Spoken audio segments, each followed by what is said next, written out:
Jonathan Whitmore pressed his hand over his son's mouth to muffle the weak cries. The sedative should have kept the infant silent, but the dose wasn't strong enough. He looked around the dark garden, making sure no one was watching, then lowered the wooden box into the shallow hole. His 3-month-old son lay inside, drugged, barely conscious, still breathing. Jonathan picked up the shovel. He didn't hesitate. The first scoop of dirt hit the wood with a hollow thud. Then another, and another. He worked quickly, efficiently, like a man completing a task on his to-do list. When the hole was filled, he planted 3 rose bushes on top, pressing them into the fresh soil with his bare hands. Perfect. Untraceable. By morning, Victoria would wake up confused and terrified. By next week, she would be in prison. By next month, he would control everything. Jonathan brushed the dirt from his Italian leather shoes and walked back toward the mansion. He pulled out his phone and typed a message. "It's done, she won't remember anything. Bracelet is in the box." He pressed send without looking back. Behind him, beneath 3 feet of California soil, his infant son was slowly running out of air. Before we continue, I want to know where you are watching from. What city? What time is it there? Drop it in the comments because I love seeing how far these stories reach. Hit that subscribe button right now and stay with me until the very end. I promise you what comes next will shake you to your core. This is a story of pure evil, unimaginable courage, and the woman nobody ever noticed who brought down a monster. Elena Vasquez had cleaned the Whitmore mansion every Tuesday, Thursday, and Saturday for 5 years, 3 months, and 11 days. She knew this because she counted everything. Counting kept her focused. Counting kept her invisible. And invisible meant safe. That Tuesday morning started like any other. Her alarm rang at 4:45 a.m. She made coffee in the dark, careful not to wake her daughter Maria, who was sleeping in the next room. She ate a piece of toast, standing at the kitchen counter, staring at nothing. Thinking about nothing. At 5:30, she caught the first bus from East Los Angeles toward Pacific Palisades. The ride took 47 minutes. She had counted. Elena got off 3 blocks from the Whitmore estate and walked the rest, past the iron gates of mansions that cost more than she would earn in 10 lifetimes, past gardeners who nodded at her without speaking, past security guards who looked through her like she was made of glass. She reached the Whitmore gate at exactly 600 a.m. It was open. Elena stopped. Her hand froze on the iron bars. In 5 years, she had never seen this gate open before 7. Mr. Whitmore was obsessive about security. He had cameras everywhere, motion sensors, a system that cost more than her entire apartment building. But the gate was open, swinging slightly in the morning breeze. Elena's stomach twisted. Something was wrong. She could feel it in her bones the way her mother used to feel, storms coming before the first cloud appeared. She walked through anyway. The front door was unlocked. Elena pushed it open and stepped inside. The marble foyer gleamed in the early morning light. Everything looked perfect. Everything looked normal. But the silence was wrong. This wasn't peaceful morning silence. This was the silence of something broken. "Hello?" Elena called out. Her voice echoed off the walls. "Mr. Whitmore? Mrs. Whitmore? Is anyone home?" A sound came from somewhere deeper in the house. A low, terrible sound, like an animal dying. Elena ran toward it. She found Victoria Whitmore on the floor of the living room. The woman was still in her silk nightgown, her blonde hair tangled and wild, her eyes red and swollen and completely empty. She was clutching a blue baby blanket against her chest, rocking back and forth, making that awful sound. "Mrs. Whitmore!" Elena dropped to her knees beside her. "What happened? Are you hurt? Where's Lucas?" Victoria looked up. Her face was a mask of pure horror. "Gone." The word came out like a death rattle. "My baby is gone. Someone took him. Someone came in the night and took my baby. I woke up and his crib was empty. He was just gone. He was just gone." Elena felt the world tilt sideways. Lucas, 3 months old, soft brown eyes and tiny fingers that grabbed at everything. She had held him once, just once, when Victoria had shoved him into her arms to answer a phone call. He had looked up at her and smiled, toothless and perfect and trusting. "I'm calling 911. Elena pulled out her phone. "Jonathan already called." Victoria's voice cracked like thin ice. "He's upstairs, on the phone with the police. They're coming. Everyone is coming, but it doesn't matter. It doesn't matter because he's gone. My baby is gone, and I can't remember anything. I can't remember anything from last night. Why can't I remember?" Heavy footsteps pounded down the stairs. Jonathan Whitmore appeared, phone pressed against his ear, his face arranged in perfect anguish. He was already dressed in a crisp white shirt and pressed slacks, not a hair out of place. Elena noticed this. At 6 a.m. after his infant son had vanished, Jonathan Whitmore had taken time to dress impeccably. Yes, I understand, Jonathan said into the phone. We'll cooperate fully, whatever it takes, just find my son. He hung up and looked at Elena. Something flickered in his eyes. Just for a moment. Annoyance? Calculation. Then it was gone. Elena, good. Stay here today. The police will have questions for everyone. Of course, Mr. Whitmore. I'm so sorry. I'll do anything to help. Jonathan nodded curtly and walked past her toward his wife. But he didn't touch Victoria, didn't comfort her, didn't kneel beside her or hold her hand. He just stood there looking down at her with an expression Elena couldn't read. Victoria, you need to pull yourself together. The police will be here any minute. FBI too, probably. We need to present a united front. Victoria looked up at her husband with red, swollen eyes. How can you be so calm? Our son is missing. Our baby is missing. How are you so calm? Because falling apart won't bring him back. Jonathan's voice was cold. Get up. Get dressed. We have a long day ahead of us. He walked away without another word. Elena watched him go. Something cold settled in her stomach. She had worked in houses like this for 20 years. She knew the difference between shock and performance. She knew what real grief looked like. Jonathan Whitmore wasn't grieving. Jonathan Whitmore was managing. The police arrived within minutes. Then more police. Then FBI agents in dark suits with hard eyes and notepads. Then news van satellite dishes rising like mechanical flowers outside the gates. The Whitmore mansion transformed into a command center. Officers swarmed every room. Dogs sniffed at doorways and corners.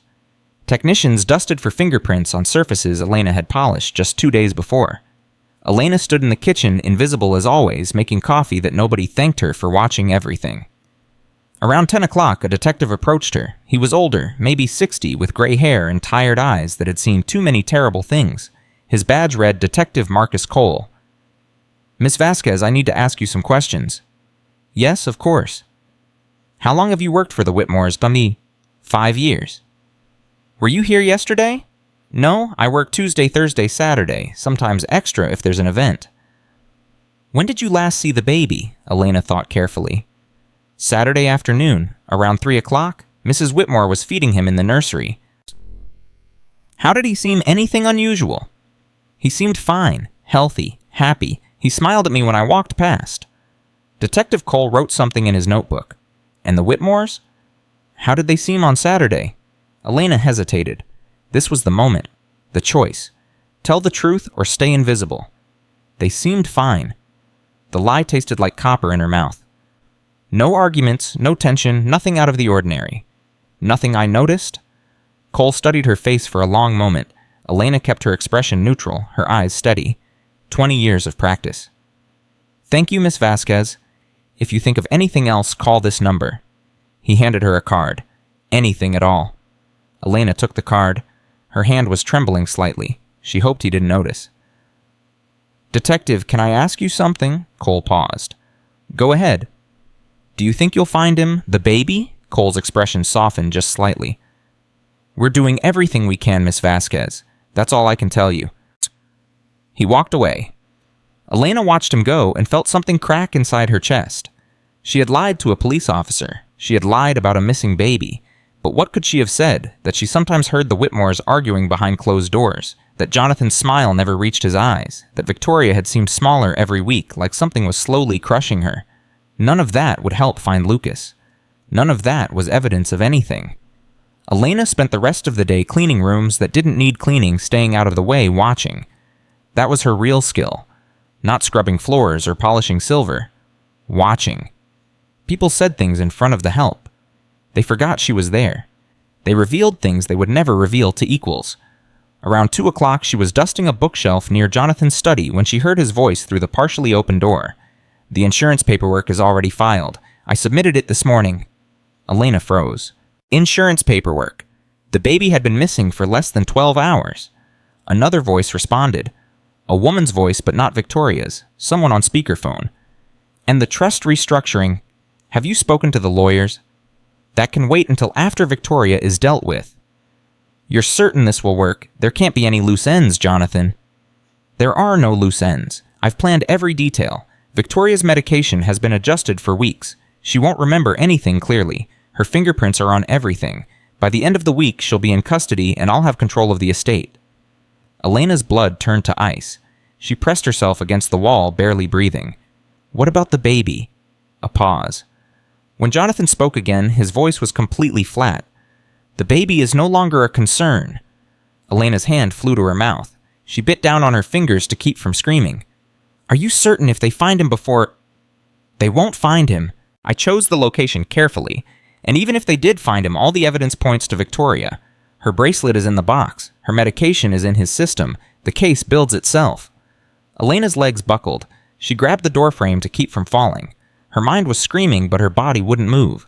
The baby, Lucas, in a box, buried somewhere on this property, while his mother sat in the living room drugged and confused, about to take the blame for her husband's crime. "I have to go," Jonathan said. "The FBI wants another interview. Keep me updated on the insurance claim." Elena heard footsteps approaching the door. She forced herself to move, walking quickly down the hallway, dust rag in hand, invisible, invisible, invisible. She didn't look back. At 6 p.m., the police finally began to leave. The FBI set up a tip line. News crews packed up their equipment, though a few vans remained outside the gates, waiting for developments. Elena gathered her things slowly, her hands shaking so badly she could barely zip her bag. "Elena!" She spun around. Jonathan was standing in the kitchen doorway, watching her. "Yes, Mr. Whitmore." "Thank you for staying today. I know it wasn't easy." "Of course. I just wish I could do more." Jonathan walked closer. Elena fought the urge to back away. "The police will be here again tomorrow. More questions, more searching." He paused. "You've worked here a long time, Elena. You know this house almost as well as we do." "I suppose I do." "If you see anything unusual, anything at all, I want you to tell me first, before you talk to the police." His eyes locked onto hers. "Do you understand?" Elena's heart was pounding so hard she was sure he could hear it. "I understand, Mr. Whitmore." "Good." He smiled, but his eyes stayed cold. "I knew I could count on you." He walked away. Elena stood frozen in the kitchen, her mind racing. He knows. He suspects something. "He's warning me." She grabbed her bag and walked out the back door, forcing herself not to run. She made it to the bus stop 3 blocks away before her legs gave out completely. She sat on the bench, gasping for air, staring at Detective Cole's card in her trembling hand. "Call him. Tell him everything. Save that baby." But another voice whispered in her head. The survival voice. The voice that had kept her alive through the desert crossing 20 years ago, through 3 days of walking with no water, through burying her sister in the Arizona sand.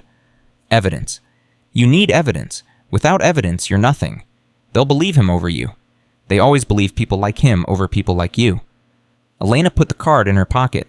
Tomorrow. She would go back tomorrow. She would find proof. She would save that child. But first, she needed a plan. The bus came. Elena climbed aboard on legs that felt like water. She sat in the back, staring out the window at the mansions growing smaller in the distance. She thought about Lucas, about his soft brown eyes and his toothless smile, about the way he had grabbed her finger and held on tight like she was the most important thing in the world. She thought about her sister Rosa, 17 years old, dying of heat stroke in the Arizona desert because Elena couldn't carry her anymore. She thought about all the times in her life when she had stayed silent, stayed invisible, stayed safe while terrible things happened around her. Not this time. Not again. Not with a baby's life at stake. Elena made herself a promise. Whatever it took, whatever the cost, she would find Lucas Whitmore. She would bring down the monster who had buried him alive. Or she would die trying. That night, Elena couldn't sleep. She lay in her narrow bed staring at the ceiling, listening to Maria's soft breathing in the next room. Her daughter was 16 now. Beautiful and smart and dreaming of becoming a doctor, dreams that cost money Elena didn't have. If she went to the police with what she'd heard, what would happen? Jonathan had money, lawyers, connections. He would destroy her. He would dig into her past, her immigration status, her family. He would find ways to make her disappear, and Lucas would still be dead. But if she stayed silent, Lucas would definitely die, alone, in the dark, running out of air while his mother sat in a prison cell for a crime she didn't commit. Elena got out of bed. She walked to the window and looked out at the city lights spreading across the horizon. 20 years ago, she had crossed the border with her mother and her sister Rosa. They had paid a coyote $2,000, everything they had, for the promise of safe passage. Instead, they got 3 days of walking through desert hell, no water, no shade, no mercy.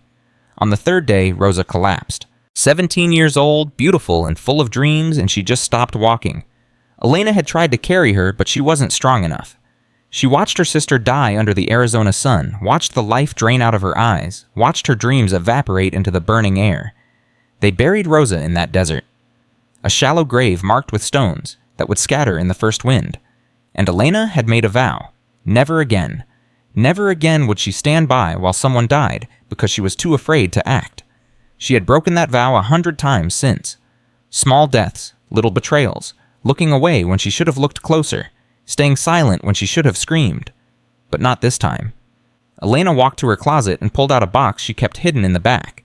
Inside was everything she owned that mattered. Her mother's rosary, Rosa's quinceañera photo, an envelope containing $3,000 in cash saved over 15 years for emergencies, and a set of lockpicks she had learned to use in another life before she came to America, when survival meant skills that polite people didn't talk about. Tomorrow she would go back to the mansion. She would find proof. She would save Lucas Whitmore, but first she needed to understand what she was dealing with. Elena pulled out her phone and started searching. Jonathan Whitmore. Whitmore Properties. Financial records. Lawsuits. The articles loaded slowly on her old phone. She read for hours, piecing together a picture that made her sick. Jonathan's real estate empire was crumbling. He had borrowed money from investors, made promises he couldn't keep, built developments that never got finished. Now the lawsuits were piling up. Fraud allegations, criminal investigations. But there was more. Victoria came from old money. Her father had been an oil baron who died 5 years ago, leaving everything in a trust for his grandchildren. Jonathan couldn't touch the principal. He could only access the income, and only as long as he stayed married to Victoria. But if Victoria went to prison, the trust would be restructured. As Lucas's sole guardian, Jonathan would gain control of everything. And then Elena found something that made her blood freeze. 3 months before Lucas was born, Jonathan had taken out a life insurance policy on his unborn son. $5 million, payable to Jonathan Whitmore alone. Elena stared at the screen. The pieces were falling into place with horrible precision. Jonathan had married Victoria for her money. When that money became unreachable, he created a new plan. Kill the baby, collect the insurance frame, the wife controlled the trust. All his problems solved at once. Except he had made one mistake. He had talked about it while a cleaning lady was listening. Elena looked at the clock. 3:47 a.m. In a few hours she would go back to that mansion. She would search Jonathan's study. She would find the evidence that proved what he had done, and she would bring that monster down. The morning sun was just starting to light the sky when Elena arrived at the Whitmore estate. She had come early before the police returned, before the news crews woke up, before anyone would notice a cleaning lady slipping through the back gate. The service entrance was unlocked as always. Nobody ever thought to secure the servant's door.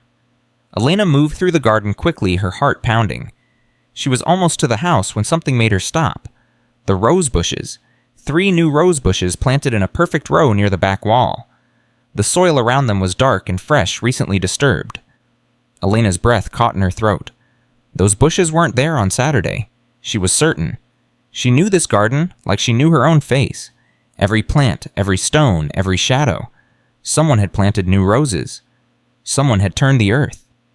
No, Elena whispered. Please, no. She dropped to her knees beside the bushes.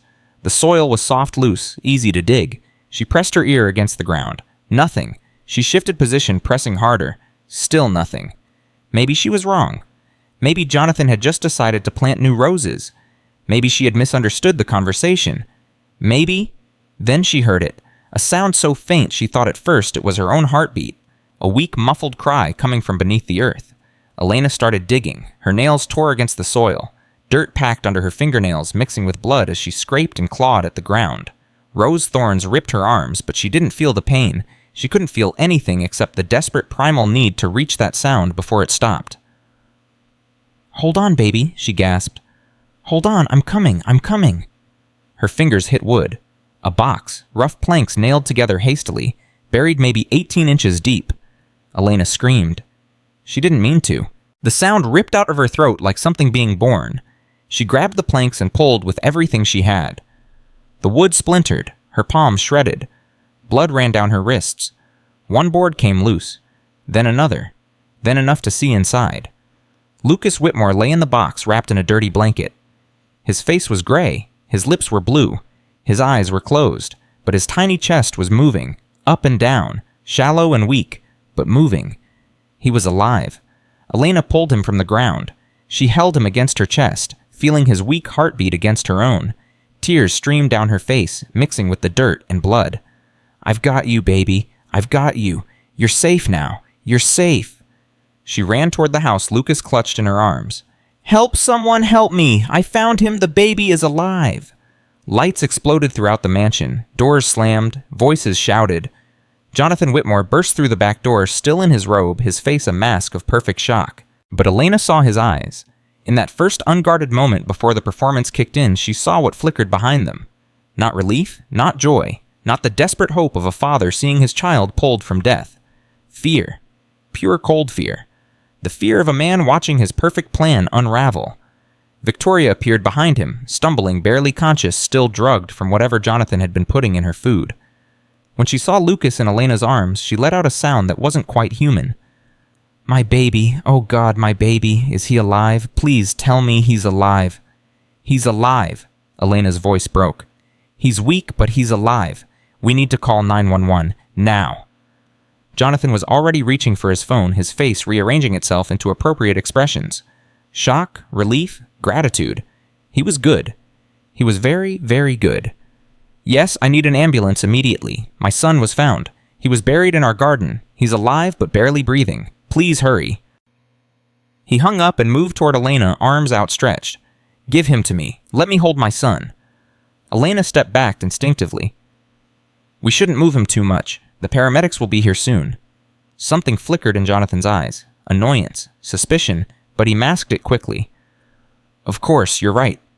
He turned to Victoria, who had collapsed against the doorframe, sobbing. "Victoria, get dressed. The police will be here soon. We need to be ready." Victoria wasn't listening. She was staring at Lucas, at the dirt on his face, at his blue lips and gray skin. "Who did this?" she whispered. "Who would do this to our baby?" Jonathan put his arm around her, guiding her toward the house. "We'll find out, darling, I promise. We'll find out who did this, and they'll pay." He looked back at Elena over his shoulder. Their eyes met. And in that moment, Elena knew that Jonathan Whitmore understood exactly what had happened. The cleaning lady had ruined everything, and he was already planning what to do about it. The ambulance arrived in 7 minutes. Paramedics rushed across the garden, their equipment clattering, their voices urgent and professional. "Ma'am, we need to take him now." Elena handed Lucas to the paramedics. Her arms felt empty without his weight. She watched them work, checking his vitals, placing a tiny oxygen mask over his face, wrapping him in warming blankets. "He's stable," one of the paramedics said. "Barely, but stable. He's lucky to be alive." Lucky? Elena almost laughed. Luck had nothing to do with it. Lucas was alive because she had heard a conversation she wasn't supposed to hear, because she had come early and seen freshly planted roses, because she had dropped to her knees in the dirt and refused to give up. Luck was for people who didn't have to fight for every breath. The police arrived next, then more FBI agents, then Detective Cole, his face grim, his eyes sharp. "Miss Vasquez, I need you to tell me exactly what happened, every detail."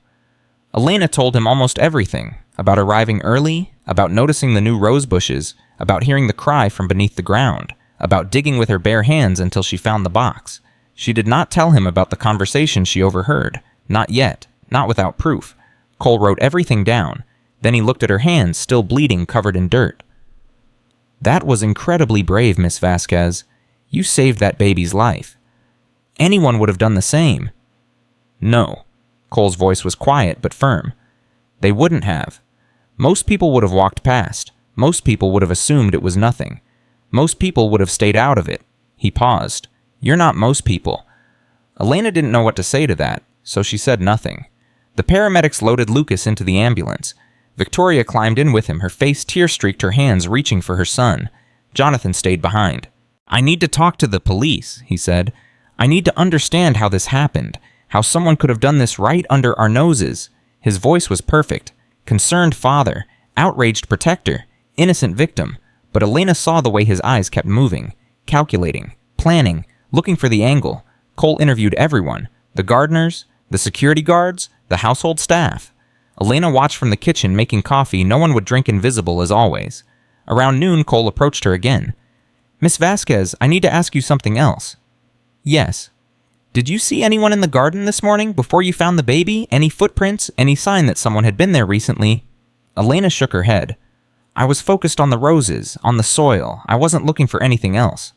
Cole nodded slowly. "The crime scene techs found something interesting. The rose bushes were planted sometime in the last 48 hours.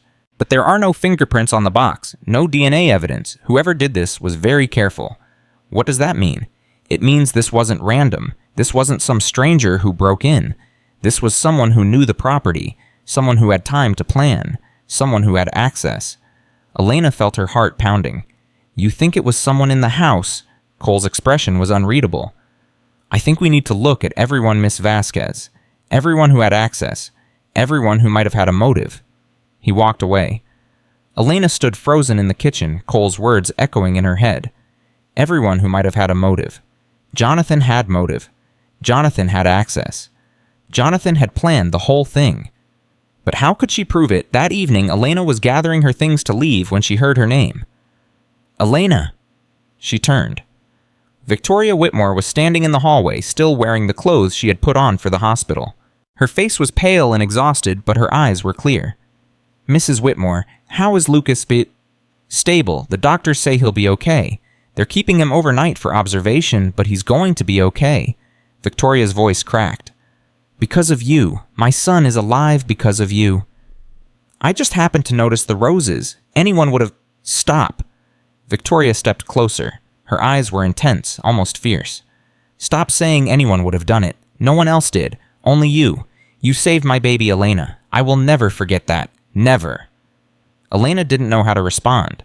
In 5 years, Victoria Whitmore had barely looked at her, had barely acknowledged she existed, and now she was looking at Elena like she was the most important person in the world. Can I talk to you? Victoria glanced down the hallway. Privately. Of course. Victoria led her to a small sitting room off the main hall. She closed the door and turned to face Elena. Something is wrong with my husband. Elena's breath caught. What do you mean? I mean, something is wrong. He's been acting strange for months. Distant. Secretive. He disappears into his study for hours. He's been adjusting my medication without telling me I'm sure of it. I've been so confused lately, so foggy. I can barely remember anything from the last few weeks. Victoria's hands were shaking. She clasped them together to make them stop. And the night Lucas disappeared, I don't remember anything, nothing at all. I took my medication and went to sleep, and the next thing I knew it was morning and my baby was gone. That's not normal, Elena. Something is very wrong. Elena's mind was racing. Victoria suspected. She didn't know the truth yet, but she was close. Mrs. Whitmore, have you told the police any of this? Victoria shook her head quickly. I can't. If I'm wrong, I'll destroy my marriage. If I'm right... She trailed off, her eyes filling with tears. If I'm right, then my husband tried to kill our son, and I can't process that. I can't believe that. I need to be wrong. What if you're not wrong? Victoria looked at her. Really looked at her, maybe for the first time ever. Then I need someone to help me find out the truth. Someone who sees things. Someone who notices what other people miss. She paused. Will you help me, Elena? Will you help me find out what really happened to my son? Elena thought about the conversation she had overheard, about the insurance policy, about the carefully planned frame job. She thought about Jonathan's cold voice saying the baby is no longer a concern. She thought about Lucas in that box running out of air, waiting for someone to find him. Yes, Elena said. I'll help you. Victoria grabbed her hands. Thank you, Elena. I know I've never really seen you before. Never treated you like a real person. I'm sorry for that. I'm so sorry. You don't need to apologize. Yes, I do. Victoria's grip tightened. You saved my son's life. You're risking everything to help me, and I don't even know anything about you. I don't know where you're from, or if you have a family, or what your life is like outside this house. I've been so blind, so wrapped up in my own world. Elena thought about Maria, about her mother back in Mexico, too old to make the crossing again, about the sister she had buried in the Arizona desert 20 years ago. I have a daughter, she said quietly. Maria, she's 16. She wants to be a doctor. Victoria smiled through her tears. A doctor? That's wonderful. She's everything to me. Everything I do is for her. Then you understand. Victoria's voice was fierce. You understand what I would do to protect my child, what I would sacrifice, what I would risk. Yes, I understand. They stood there for a moment, two mothers connected by something deeper than class or money or circumstance. Then Victoria's phone buzzed. She looked at the screen and her expression changed. It's Jonathan. He's on his way home from the police station. She looked at Elena urgently. We can't let him know we talked. He can't know I suspect anything." "I understand. Come back tomorrow. I'll try to get access to his study. There might be something there, some evidence of what he's planning." Elena nodded. "I'll be here at 6. She left through the back door, her mind spinning with everything that had happened. Victoria was an ally now. They would work together. They would find the evidence. But as Elena walked toward the bus stop, a black SUV pulled up beside her. The window rolled down. Jonathan Whitmore was behind the wheel. "Elena, get in. I'll give you a ride home." Elena's blood froze. "That's not necessary, Mr. Whitmore. The bus is fine." "I insist." His voice was pleasant, but his eyes were cold. "After everything you did today, it's the least I can do." Elena looked around. The street was empty. No witnesses, no one to see if something happened. She had no choice. She got in the car. Jonathan pulled away from the curb. For a long moment he didn't speak, just drove his hands loose on the wheel, his expression unreadable. "You found my son," he said finally. "You saved his life." "I was in the right place at the right time." "Yes, you were." He glanced at her. "It's interesting, isn't it, how you happened to be in the garden so early, how you happened to notice those particular rose bushes, how you happened to hear a sound that no one else heard." Elena's heart was pounding so hard she was sure he could hear it. "I've worked in your garden for 5 years, Mr. Whitmore. I notice things." "Yes." Jonathan's voice was soft, almost gentle. "I'm beginning to understand that." He turned onto a side street. Elena didn't recognize the neighborhood. They were going the wrong direction. "Mr. Whitmore, my apartment is the other way." "I know. I just want to talk for a moment, privately." Elena's hand moved slowly toward the door handle. "The police are going to investigate everyone," Jonathan continued. "Everyone who had access to the property, everyone who might have had a motive. They're going to dig into backgrounds, immigration status, financial records, everything." He looked at her again. This time there was no pretense in his eyes. "You've been in this country for 20 years, Elena. 20 years of hard work, building a life, raising a daughter. It would be a shame if something disrupted all of that." Elena understood. The threat was clear. "What do you want, Mr. Whitmore?" "I want you to remember what you are." His voice was ice. "You're a cleaning lady. You clean floors. You wash dishes. You are invisible, and invisible people don't see things. They don't hear things. They don't know things." He paused. "Do you understand?" Elena looked at him. At his perfect suit and perfect hair and perfect mask. At the monster hiding behind the expensive facade. She thought about Lucas in that box, about Victoria drugged and confused, about all the people Jonathan Whitmore had destroyed to get what he wanted, and she made a choice. "I understand, Mr. Whitmore." "Good." He smiled. "I knew I could count on you." He turned the car around and drove her home in silence. When they reached her building, Elena got out without a word. "See you tomorrow, Elena." Jonathan's voice floated after her. "Bright and early." The car pulled away. Elena stood on the sidewalk watching until the taillights disappeared. Then she pulled out her phone and called Detective Cole. "Miss Vasquez, is everything all right?" "No," Elena said. "Everything is not all right. I need to tell you something. Something I should have told you this morning." She told him everything. The conversation she overheard, the insurance policy, the financial troubles, Jonathan's threat in the car. When she finished, there was a long silence. "Miss Vasquez, do you understand what you're saying? You're accusing Jonathan Whitmore of attempted murder." "I know what I'm accusing him of." "Without evidence, your word against his, this is going to be very difficult. His lawyers will tear you apart." "I know." "You could lose everything. Your job, your home, your status in this country." "I know." Another pause. Then Cole's voice softened. "Why are you doing this? Why risk everything?" Elena thought about Lucas, about Rosa, about all the times she had stayed silent when she should have screamed. "Because someone has to," she said. "Because if I don't, no one will. Because I can't look at myself in the mirror if I let him get away with this." Cole was quiet for a moment, then he spoke again. "Come to the station tomorrow morning. First thing, we'll take a formal statement. And Miss Vasquez, yes, be careful. Jonathan Whitmore is a dangerous man. If he suspects you've talked to us, there's no telling what he might do." "I'll be careful." Elena hung up. She stood alone on the dark street looking up at the window of her apartment where Maria was probably doing homework, dreaming of medical school, unaware that her mother had just painted a target on their backs. But Elena didn't regret it. For the first time in 20 years, she had stopped being invisible, and she wasn't going to disappear. The next morning, Elena went to the police station as promised. She spent 3 hours giving a formal statement, answering questions, going over every detail of what she had heard and seen.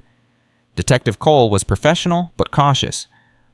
"This gives us direction, but we need physical evidence, something that connects Jonathan directly to the crime." "What about the rose bushes, the box?" "No fingerprints, no DNA. Whoever did this wore gloves, was extremely careful." Cole paused. "Too careful for a crime of passion. This was planned, methodical." "So what happens now?" "We investigate. Quietly. We look into Jonathan's finances, his communications, his movements in the days before Lucas disappeared. But it takes time, Miss Vasquez, and without more evidence, we can't make an arrest." Elena felt frustration building in her chest. "Meanwhile, he's free, living in that mansion, planning his next move.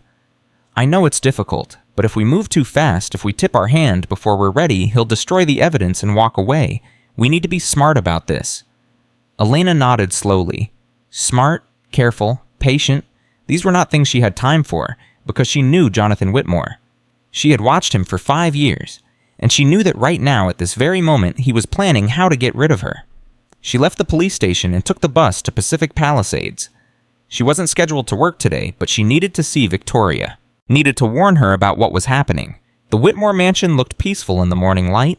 Perfect white columns, manicured lawns, not a hint of the evil that lurked inside. Elena walked to the service entrance and found it locked. For the first time in 5 years, the servant's door was locked. Her stomach dropped. She walked around to the front gate and pressed the intercom. "Yes." A voice she didn't recognize. Male. Harsh. "This is Elena Vasquez. I work here. I need to see Mrs. Whitmore." "Mrs. Whitmore is not available." "Please, it's important, just for a few minutes." A pause. Then, "Hold on." Elena waited. 5 minutes passed. 10. Finally, the gate clicked open. She walked up the long driveway, her heart pounding. A security guard she had never seen before met her at the front door. "Mr. Whitmore wants to see you, in his study." Not Victoria, Jonathan. Elena's blood ran cold, but she had no choice. She followed the guard inside. Jonathan was sitting behind his desk, looking exactly like the successful businessman he pretended to be. Calm, controlled, dangerous. "Elena, please sit down." She remained standing. "I came to see Mrs. Whitmore." "Victoria is resting. The stress of the last few days has been overwhelming. The doctors have increased her medication." He smiled. "For her own good." Elena understood. He was drugging her again, keeping her confused, keeping her compliant. "I'll wait until she's awake." "That won't be possible." Jonathan's smile faded.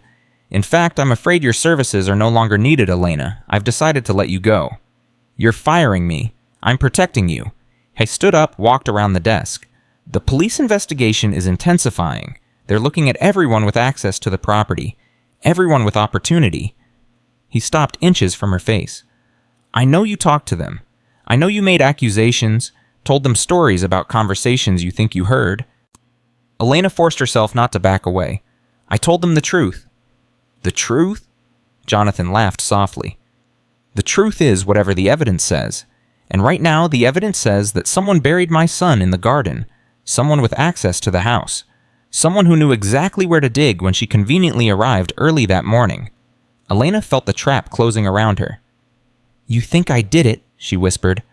"I think the police might think you did it, once they start looking closely at your background, your immigration history, your desperate financial situation, your convenient presence at every crucial moment." Jonathan shrugged. "It would make a compelling case." "You're insane. I saved your son." "Did you? Or did you bury him, and then pretend to save him, hoping for a reward, a payout, gratitude from a wealthy family?" He shook his head sadly. "It's a tragic story, really.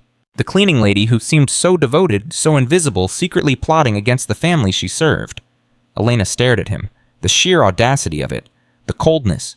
The complete lack of humanity. No one will believe that. "Won't they?" Jonathan moved closer. His voice dropped to a whisper. "I have lawyers who can make anything believable. I have money that can buy witnesses, experts, whatever I need. And you have nothing, no resources, no connections, no power." He reached out and straightened her collar, a gesture that made her skin crawl. Leave now, quietly. Forget everything you think you know. Go back to your little apartment and your little daughter and your little life, and pray that I decide to let you keep it." Elena looked into his eye, saw the monster lurking there, the absolute certainty that he had won. And something inside her broke. Not her spirit, not her resolve, her fear. She had spent 50 years being afraid. Afraid of the border patrol. Afraid of deportation. Afraid of losing her job, her apartment, her daughter's future. Afraid of powerful men who could crush her without a second thought. But Lucas had been buried in a box running out of air, and she had dug him out with her bare hands. She had already done the impossible. She had already won. Jonathan Whitmore had no idea who he was dealing with. "No," Elena said. Jonathan blinked. "What?" "I said no. I'm not going to leave. I'm not going to stay quiet. I'm not going to let you win." Jonathan's expression shifted. Confusion, then anger. "You don't seem to understand your situation." "I understand it perfectly. You buried your own son alive for money. You've been drugging your wife for months. You planned to frame her for murder and steal her family's fortune, and now you're threatening me because I'm the only person who knows the truth." Elena stepped closer. Jonathan actually stepped back. "But here's what you don't understand, Mr. Whitmore. I have nothing to lose. I've already lost everything once. I buried my sister in the desert when I was 25 years old. I've spent 20 years being invisible, being nothing, being nobody. You can't scare me with threats of poverty or deportation or prison. I've faced worse than anything you can imagine." Her voice was steady, clear, strong. "So do your worst. Hire your lawyers, buy your witnesses, make up your stories. I don't care, because I'm going to find the evidence that destroys you. I'm going to expose every lie, every crime, every evil thing you've done, and I'm going to watch them lead you away in handcuffs." Jonathan stared at her. For the first time, something flickered in his eyes that looked almost like fear. "You're making a terrible mistake." "No," Elena smiled. "I'm making the first right decision of my life." She turned and walked out of his study, out of his mansion, out of his world of lies and money and power. Behind her, she heard him pick up his phone. "I need to speak with my lawyer, immediately. We have a problem." Elena kept walking, past the security guards, past the perfect lawns, through the golden gates and out onto the street. Her hands were shaking, her heart was pounding, but she had never felt more alive. The battle was just beginning, and Elena Vasquez was ready to fight. 3 hours after Elena walked out of Jonathan Whitmore's mansion, her phone rang. The number was blocked. She answered anyway. "Miss Vasquez?" Jonathan's voice was ice. "I wanted to give you one last chance to reconsider your position." "My position hasn't changed." "Then you should know that I've just finished a very productive meeting with my legal team. We've prepared a sworn statement for the police.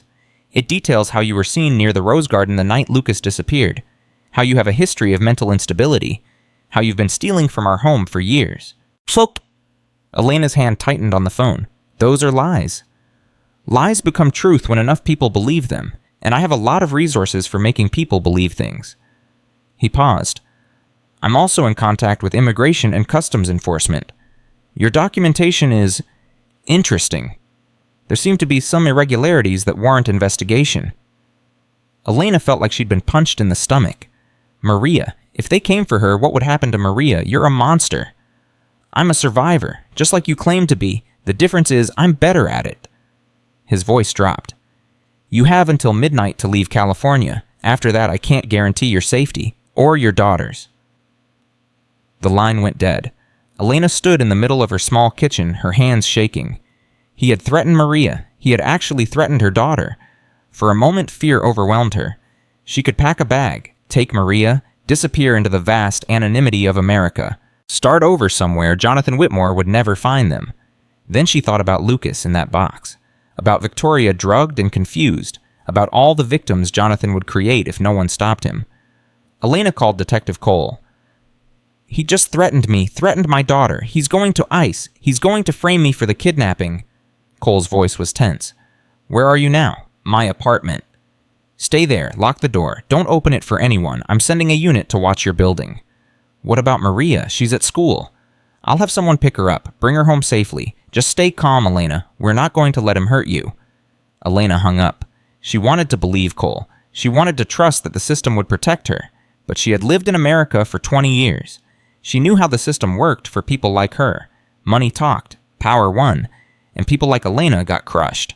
45 minutes later, there was a knock at her door. Elena peered through the peephole. 2 men in dark suits. They didn't look like police. Miss Elena Vasquez. One of them held up a badge. Immigration and Customs Enforcement, we need to speak with you. Elena's heart stopped. He had done it. Jonathan had actually done it. She backed away from the door, her mind racing. The fire escape. She could go out the window, down the fire escape, disappear before they could take her. But then what? She would be a fugitive. Maria would be alone. Everything they had built would be gone. Another knock, harder this time. Miss Vasquez, we know you're in there. Please open the door. We just want to talk. Elena closed her eyes, prayed to God, to her mother, to Rosa watching from wherever the dead went, prayed for strength. Then she opened the door. The next 3 hours were the worst of Elena's life. They took her to a federal building downtown, put her in a room with no windows, asked questions for hours.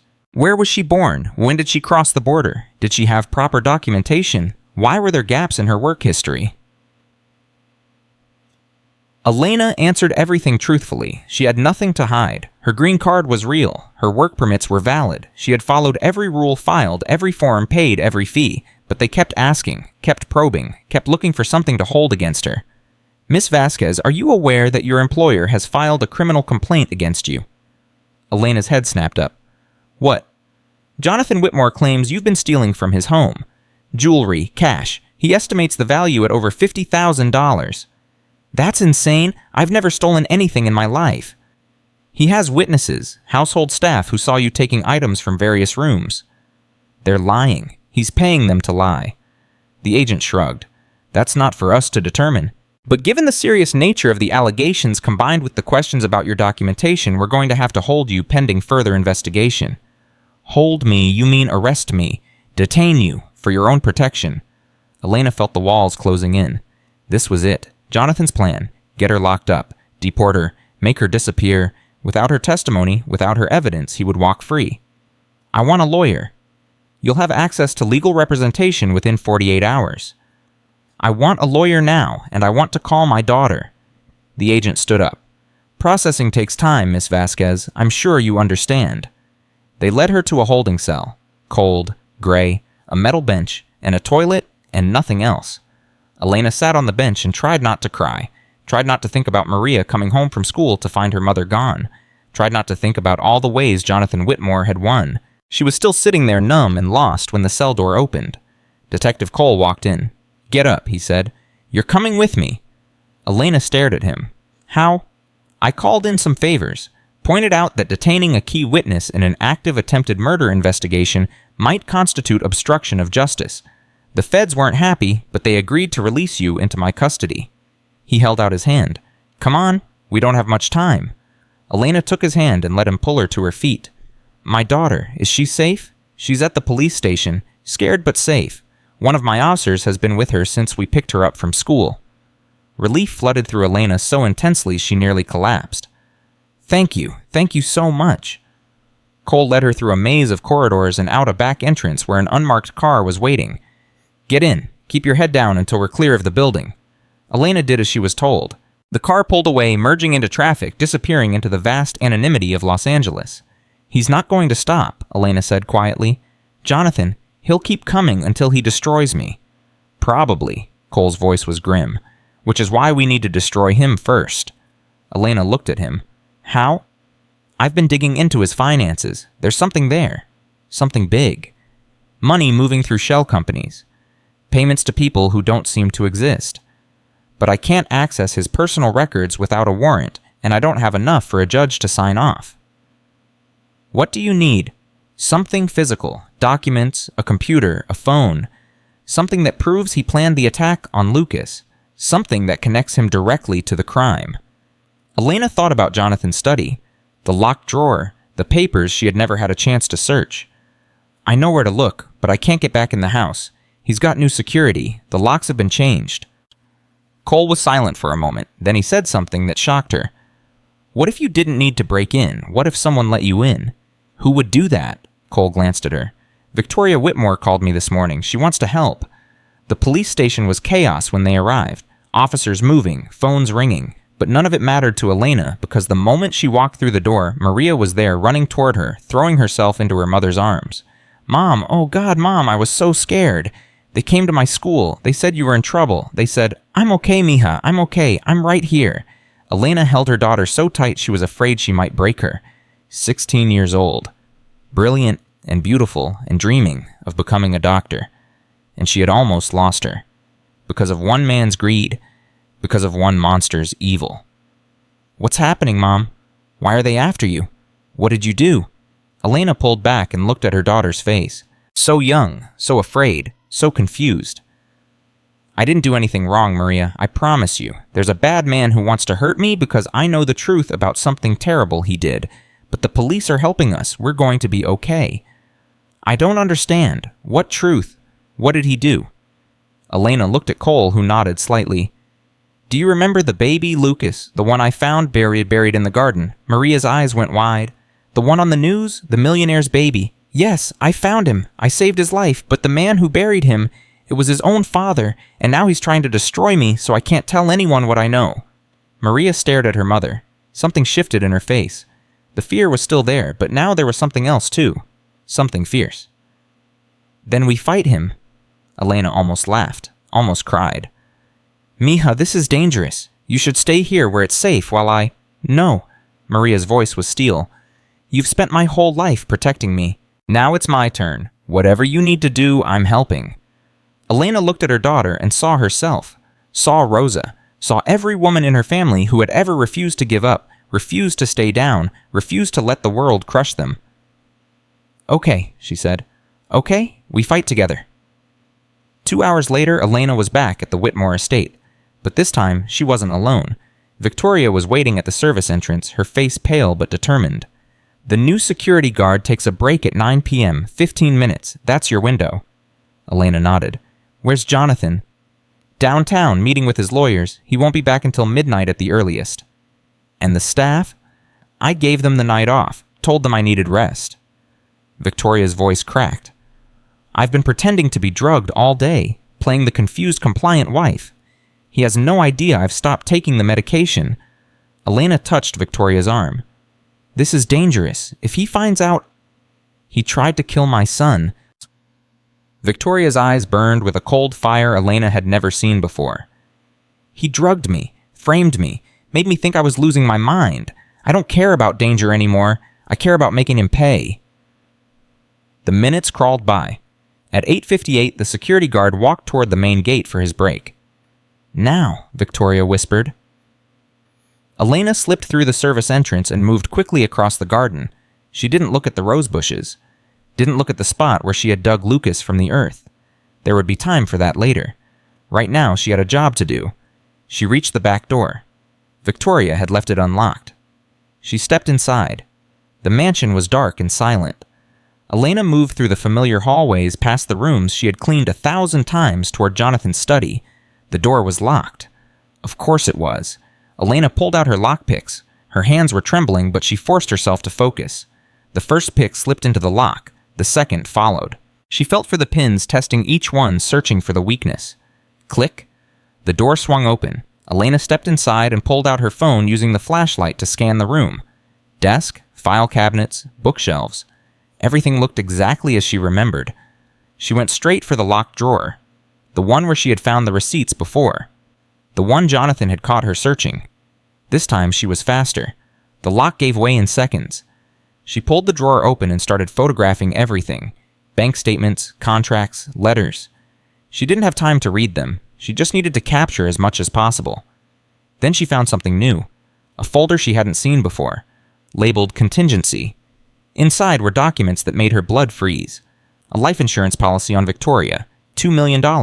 Taken out 3 weeks ago.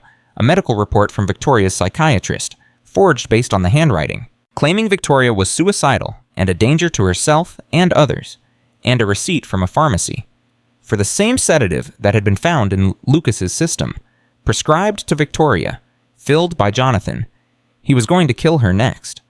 Elena photographed everything with shaking hands. This was it. This was the proof.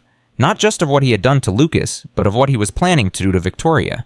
She grabbed the burner phone from the back of the drawer, the one with the messages planning the attack. She shoved it in her pocket. Then she heard footsteps in the hallway. Elena's heart stopped. The security guard. His break wasn't supposed to end for another 5 minutes. Had he come back early? Had he seen her enter the house, the footsteps came closer, stopped right outside the study door. Elena looked around frantically. The window. She could escape through the window. She moved toward it, but before she could reach it, the door swung open. Jonathan Whitmore stood in the doorway. "I knew you'd come back." His voice was soft, almost gentle. "I knew you couldn't resist." Elena backed toward the desk. "The police know I'm here. They're watching the house." "No, they're not. I had my lawyers file a restraining order against you this afternoon. Any officer who comes near this property is violating a court order." He stepped into the room. "You're alone, Elena, just like you've always been." "Victoria knows. She let me in. She knows everything." Jonathan laughed. "Victoria, my drugged, confused, mentally unstable wife whose own psychiatrist has declared her unfit to testify. Whatever she told you, whatever she thinks she knows, it won't matter. She's going to have a tragic accident very soon. Depression, the stress of what happened to Lucas. No one will be surprised." Elena felt ice spreading through her veins. He was going to kill Victoria tonight. "You're insane." "I'm practical." Jonathan moved closer. "You know what your problem is, Elena. You think the world is fair. You think if you work hard and tell the truth and do the right thing, good things will happen. But that's not how it works. The world belongs to people like me. People who understand that rules are just suggestions, that money is power, that the only thing that matters is winning." He pulled something from his jacket. A gun. "I really am sorry about this. You were a good cleaner, very thorough. But you saw too much. And people who see too much have to disappear." Elena stared at the gun. After everything, this was how it ended. Shot in a millionaire's study. Her body dumped somewhere no one would ever find it. Maria left alone? Jonathan walking free? No, she had not crossed a desert, had not buried her sister in the Arizona sand, had not spent 20 years surviving in a country that wanted her gone. She had not dug a baby out of his grave with her bare hands just to die here now at the hands of this monster. "You're making a mistake," Elena said. Jonathan smiled. "I don't make mistakes." "You made one tonight." Elena's voice was steady. "You came home early. That wasn't your plan. Something spooked you, made you change your schedule." Jonathan's smile flickered. Just for a second. "Victoria's not really drugged, is she?" Elena continued. "She's been pretending, playing the compliant wife while she gathered evidence against you. And tonight, while you were meeting with your lawyers, she wasn't resting. She was calling the police." Jonathan's face went pale. "You're bluffing." "Am I?" "Check your security cameras, check your phone, see how many calls Victoria made today while you were gone." For a moment, Jonathan hesitated. His gun hand wavered. That moment was enough. Elena grabbed the heavy bronze bookend from the desk and threw it with all her strength. It struck Jonathan's shoulder, spinning him sideways. The gun fired the bullet, slamming into the wall, inches from Elena's head. She didn't wait. She ran through the study door, down the hallway toward the back entrance. Behind her, she heard Jonathan cursing, heard his footsteps pounding after her. She burst through the back door and sprinted across the garden. The service gate was just ahead. 20 feet. 10. A hand grabbed her hair, yanking her backward. She fell hard on the gravel path, the air exploding from her lungs. Jonathan loomed over her, his face twisted with rage. "You stupid woman! You could have walked away. You could have taken my money and disappeared, but you had to be a hero." He raised the gun. Elena closed her eyes. Thought of Maria, thought of Rosa, thought of her mother's face so far away in a country she would never see again. Then she heard sirens. Lots of sirens. Getting closer, getting louder. Jonathan's head snapped toward the sound. Red and blue lights were flashing through the trees coming up the long driveway. "No," he whispered. "No, that's not possible." Elena looked past him and saw Victoria standing on the back patio. She was holding Jonathan's phone in one hand. In the other was a small device that Elena recognized, a recording device. "I've been wearing this all day," Victoria said. Her voice was calm, cold, deadly. "Every conversation, every threat, every confession, it's all recorded, Jonathan, and it's already been uploaded to Detective Cole." Jonathan stared at his wife. For the first time, Elena saw real fear in his eyes. "Victoria, listen to me. Whatever you think you heard. I heard you confess to burying our son alive. I heard you describe how you drugged me to frame me for it. I heard you plan to kill me next." Victoria's voice broke, but she didn't look away. "I trusted you. I loved you. and you destroyed everything." Police cars screeched to a halt in front of the mansion. Officers poured out weapons drawn. Jonathan looked around wildly, searching for escape, but there was nowhere to go.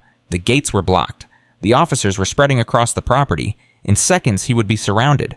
He turned back to Elena, still lying on the gravel. The gun was still in his hand. "If I'm going down," he said, "I'm taking you with me." He raised the weapon. 2 shots rang out. Jonathan Whitmore stumbled backward, looking down at his chest in disbelief. Red bloomed across his white shirt. He fell. Elena looked up and saw Detective Cole standing at the corner of the house, his weapon still raised. "Don't move," Cole said, but Jonathan wasn't listening. Jonathan couldn't hear anything anymore. His eyes were open, staring at the sky, seeing nothing. Jonathan Whitmore was dead. Elena lay on the gravel path, her whole body shaking. Victoria collapsed beside her, sobbing.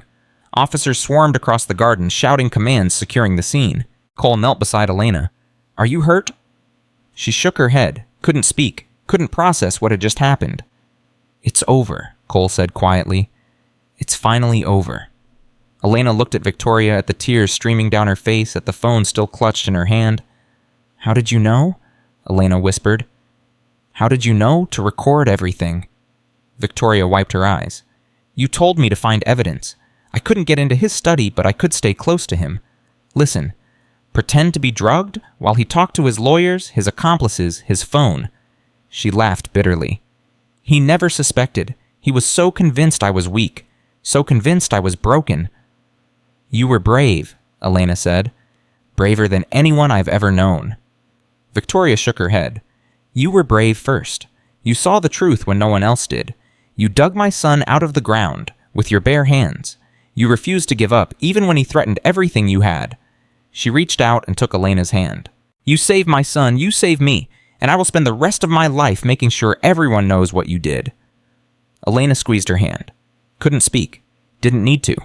Around them, the chaos continued.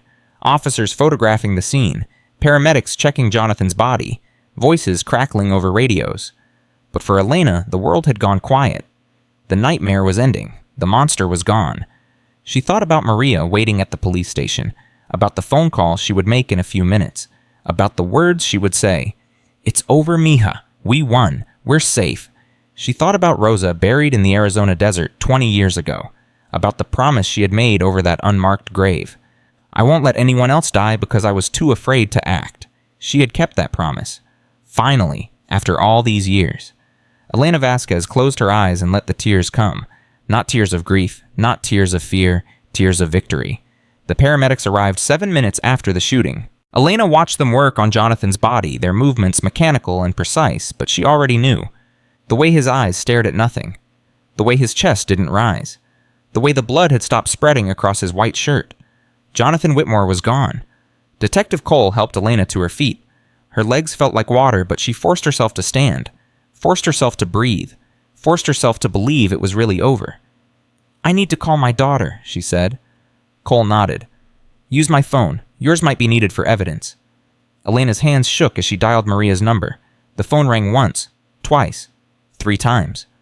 "Hello?" Maria's voice was small, scared. "Mija, it's me. I'm okay. Everything is okay." "Mom." Maria burst into tears. "They wouldn't tell me anything. They said you were at the mansion. They said there was a shooting. I thought you were dead. I thought, I'm alive. I'm safe. The bad man can't hurt us anymore." "What happened, Mom? What happened?" Elena looked at the white sheet the paramedics had pulled over Jonathan's body. At the police officers swarming the garden. At Victoria sitting on the patio steps, her face blank with shock. "I'll explain everything when I see you. I'm coming to the station now. Just wait for me, okay? I love you." "I love you too, Mom." Elena hung up. Cole was watching her with an expression she couldn't read. "You did good tonight," he said. "You did what most people couldn't." "I did what I had to do." "That's exactly what I mean." He paused. "The investigation isn't over, you know. Jonathan had help, the woman on the phone, the person he was texting on that burner. We need to find them." Elena thought about the voice she had heard through Jonathan's study door. A woman's voice, cold and calculating, planning the murder of a child like it was a business transaction. "I can help," Elena said. "I'll tell you everything I remember." "I know you will." Cole put his hand on her shoulder. "But first, go see your daughter. The rest can wait until morning." 45 minutes later, Elena walked into the police station. Maria was waiting in the lobby, her face red from crying, her hands twisting together. The moment she saw Elena, she ran. They held each other for a long time. Elena stroked her daughter's hair and whispered words in Spanish, the language of her childhood, the language of comfort. Around them, officers moved and phones rang and the world kept turning, but for that moment, nothing else existed. "I was so scared," Maria whispered. "When they came to the school, when they said you were in trouble, I thought I was going to lose you. I can't lose you, Mom. You're all I have. You'll never lose me, I promise. We're together now. We're safe." Maria pulled back and looked at her mother's face. "Is it really over? Is he really dead?" Elena nodded. "He's really dead." "Good." Maria's voice was hard, older than her 16 years. "I'm glad he's dead. I know I shouldn't say that, but I'm glad." Elena didn't argue. She understood. Some people didn't deserve mercy. Some people didn't deserve forgiveness. Some people only deserved to be stopped.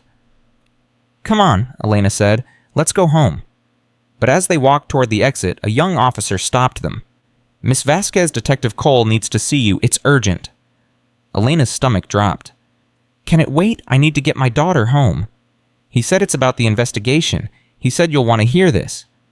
Elena looked at Maria. "Wait here. I'll be right back." "No, Hakit." Maria grabbed her hand.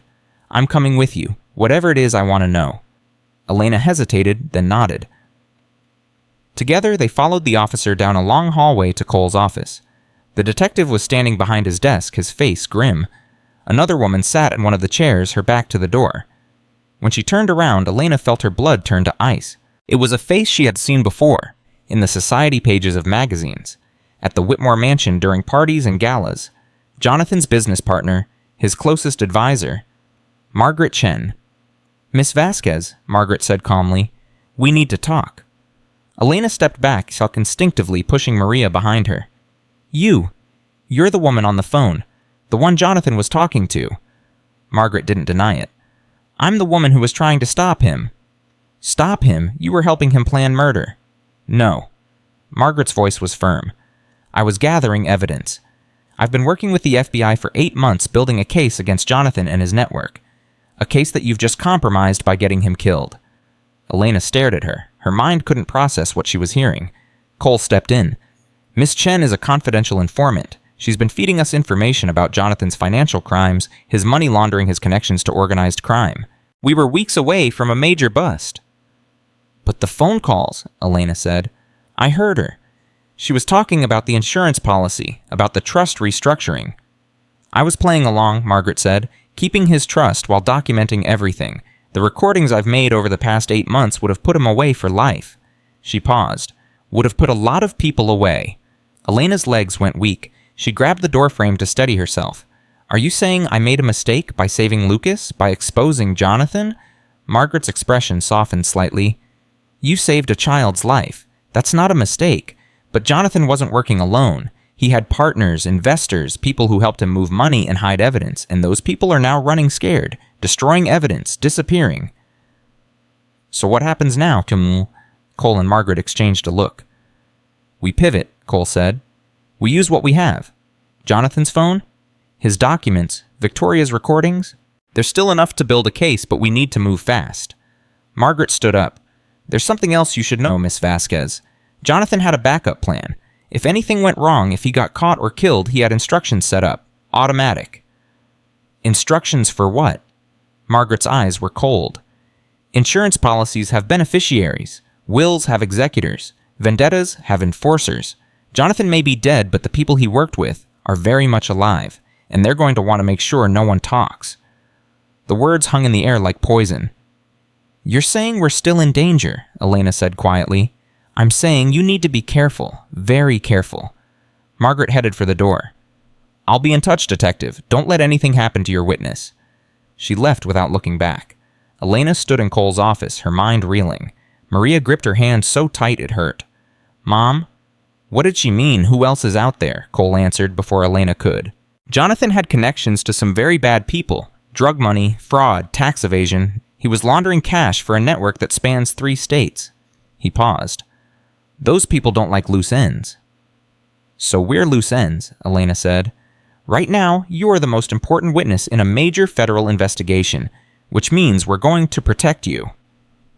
For how long? Cole didn't answer. He didn't have to. The first attempt came 3 days later. Elena and Maria had been moved to a safe house in Pasadena, a small apartment with bars on the windows and 2 federal marshals stationed outside. Elena had thought they were overreacting, had thought the danger was exaggerated. She was wrong. It was 3 a.m. when she heard the sound. A soft click from the front door, like someone testing the lock. Elena sat up in bed, her heart pounding. She listened. Another click. Then silence. She moved quietly to Maria's room. Her daughter was asleep, her face peaceful, unaware of the danger. Elena didn't wake her. Instead, she crept to the living room and peered through the blinds. The 2 marshals were still at their posts. One was reading a magazine, the other was drinking coffee. Everything looked normal, but Elena had learned to trust her instincts, and her instincts were screaming. She grabbed her phone and called Cole. "Someone's testing our door," she whispered. "The marshals don't seem to notice anything." Cole's voice was instantly alert. "Stay away from the windows. Don't make any noise. I'm sending backup now." Elena hung up. She moved back toward Maria's room, her eyes scanning every shadow. A soft thump came from the kitchen. Someone was inside. Elena's hand closed around the first thing she could find. A heavy glass vase from the hallway table. Her heart was pounding so loud she was sure the intruder could hear it. A figure emerged from the kitchen doorway, dressed in black, face covered, moving toward Maria's room. Elena didn't think. She swung the vase with everything she had. It shattered against the intruder's skull.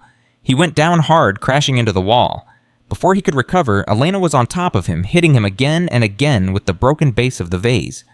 "Mom!" Maria's scream cut through the chaos. The front door burst open. Marshals poured in, weapons drawn.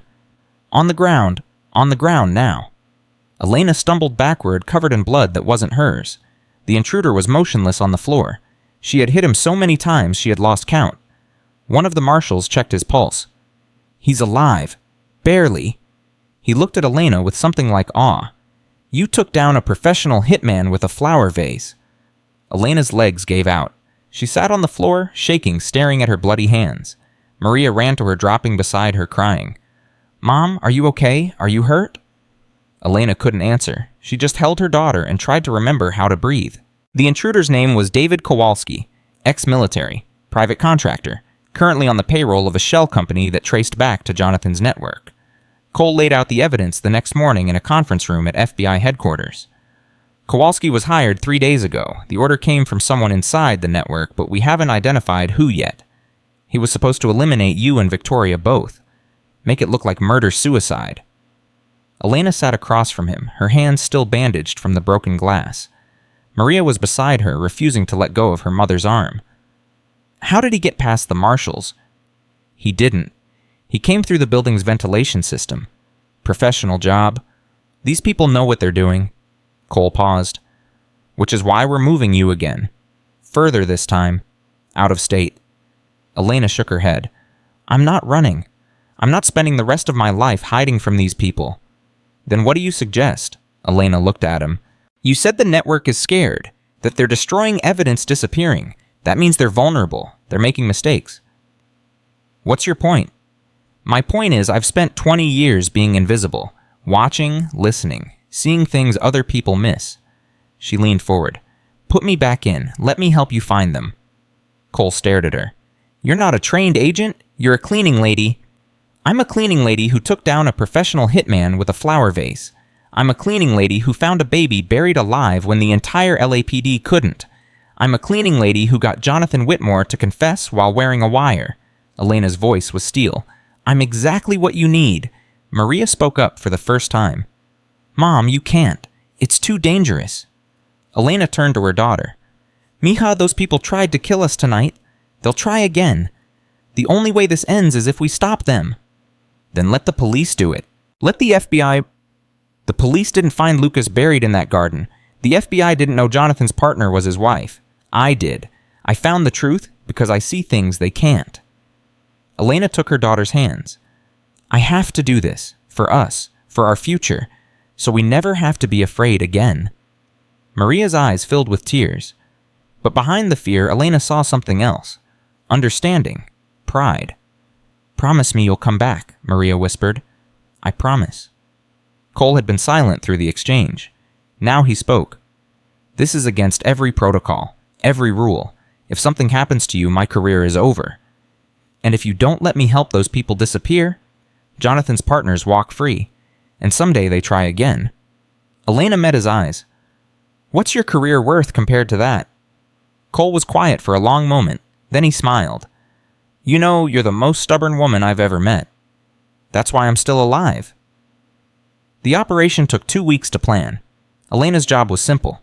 Get close to Jonathan's associates, listen, watch, report back anything useful. She wasn't carrying a weapon, wasn't wearing a wire. She was just doing what she had always done, being invisible.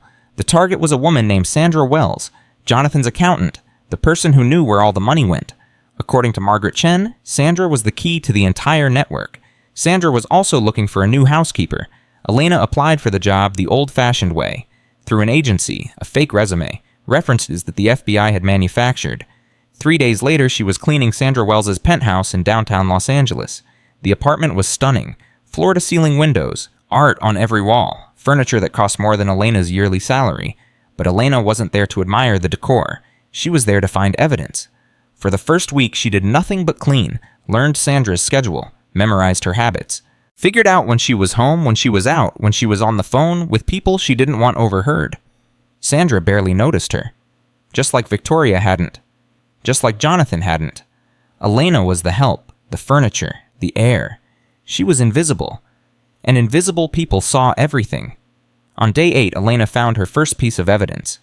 A notebook hidden in Sandra's bedroom closet, filled with numbers and codes and names. She photographed every page. On day 12, she overheard a phone call. Sandra talking to someone about moving the assets before the feds catch up. Elena reported it to Cole. On day 15, Sandra had a visitor, a man Elena recognized from the news, a state senator. He and Sandra disappeared into the bedroom for 2 hours. Elena photographed the car he arrived in, the plates, the timestamps. On day 18, everything changed. Elena was cleaning the kitchen when Sandra walked in. The woman looked different, tense, frightened. "Elena, I need you to do something for me." Elena stopped polishing the counter. "Of course, Ms. Wells." Sandra handed her a thick envelope. "Take this to the address written on the front. Don't open it. Don't tell anyone. Just deliver it and come back." Elena looked at the envelope. It was heavy, stuffed with papers. "What is this insurance?" Sandra's voice was tight. "In case something happens to me." Elena's blood ran cold. "Is something going to happen to you?" Sandra didn't answer. She just pressed the envelope into Elena's hands. "Do this for me and I'll pay you more money than you've ever seen. Enough to disappear. To start over. To give your daughter the life she deserves." Elena stared at her. Sandra knew. Somehow, she knew who Elena really was. "How long have you known?" "Since the day you walked in the door." Sandra smiled bitterly. "Did you think Jonathan's people didn't do background checks? I knew you were FBI the moment you applied." Elena's heart was pounding. "Then why did you hire me?" "Because I needed a way out, and you're my ticket." Sandra's eyes were desperate. "I have evidence that can bring down everyone. The senators, the bankers, the cops on the payroll, everything. It's all in that envelope." "Then why not just give it to the FBI yourself?" "Because the moment I do, I'm dead. They have people everywhere. In the department, in the bureau. I don't know who to trust." Sandra grabbed Elena's arm. "But I trust you. I saw what you did for that baby. For Victoria. You're not like the others. You actually care about doing the right thing." Elena looked at the envelope, at Sandra's frightened face, at the desperation in her eyes. "Why should I believe you? You helped Jonathan try to kill his own son." "I didn't know about the baby." Sandra's voice cracked. "I swear to God I didn't know. I handled his money, yes. I knew he was dirty, but I didn't know he was capable of that." Tears streamed down her face. "When I found out what he did to Lucas, I knew I had to stop, had to get out, had to burn it all down." Elena wanted to believe her, wanted to think there was still redemption possible for people like Sandra, but she had learned a hard lesson in the past 3 weeks. Trust was earned, not given. "I'll take the envelope," Elena said slowly, "but not to your address, to Detective Cole. If what you're saying is true, he'll protect you." Sandra shook her head. "Cole can't be trusted. There are people in his department. Cole saved my life. He's the only person I trust completely." Sandra stared at her for a long moment, then her shoulders slumped. Fine, take it to Cole, but do it now, tonight, before they realize what I've done." Elena nodded. She slipped the envelope into her bag and headed for the door. "Elena?" She turned back. Sandra's face was gray, haunted.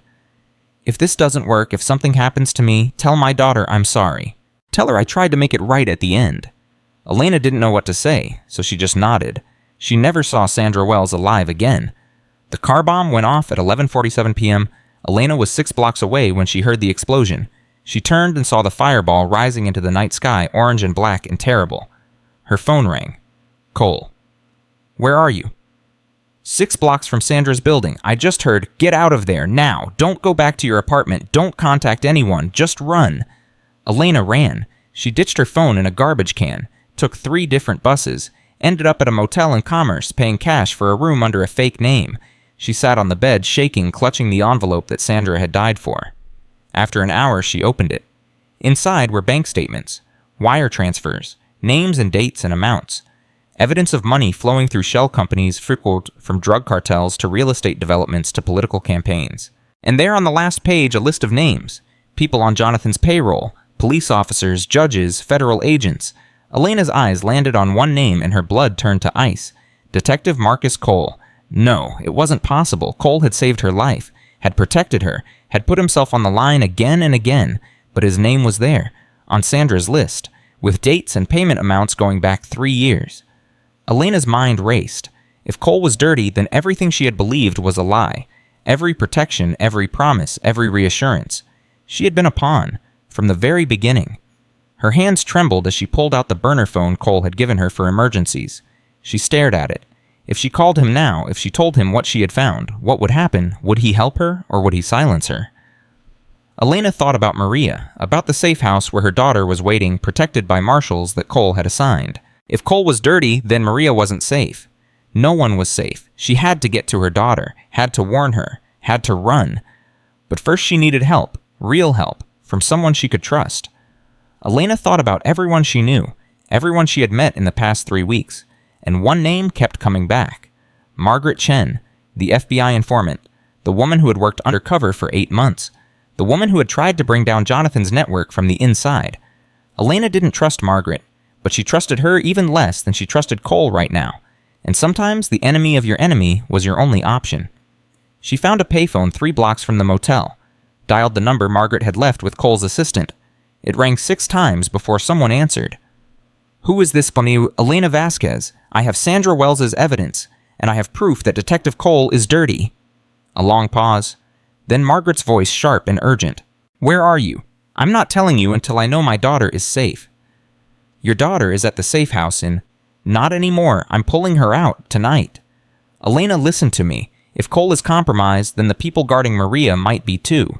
You can't just show up there. You'll put both of you in danger." Elena's heart was pounding. "Then what do I do?" "Stay where you are. I'm going to send someone to get Maria, someone I trust completely, someone outside the normal chain of command." "Who?"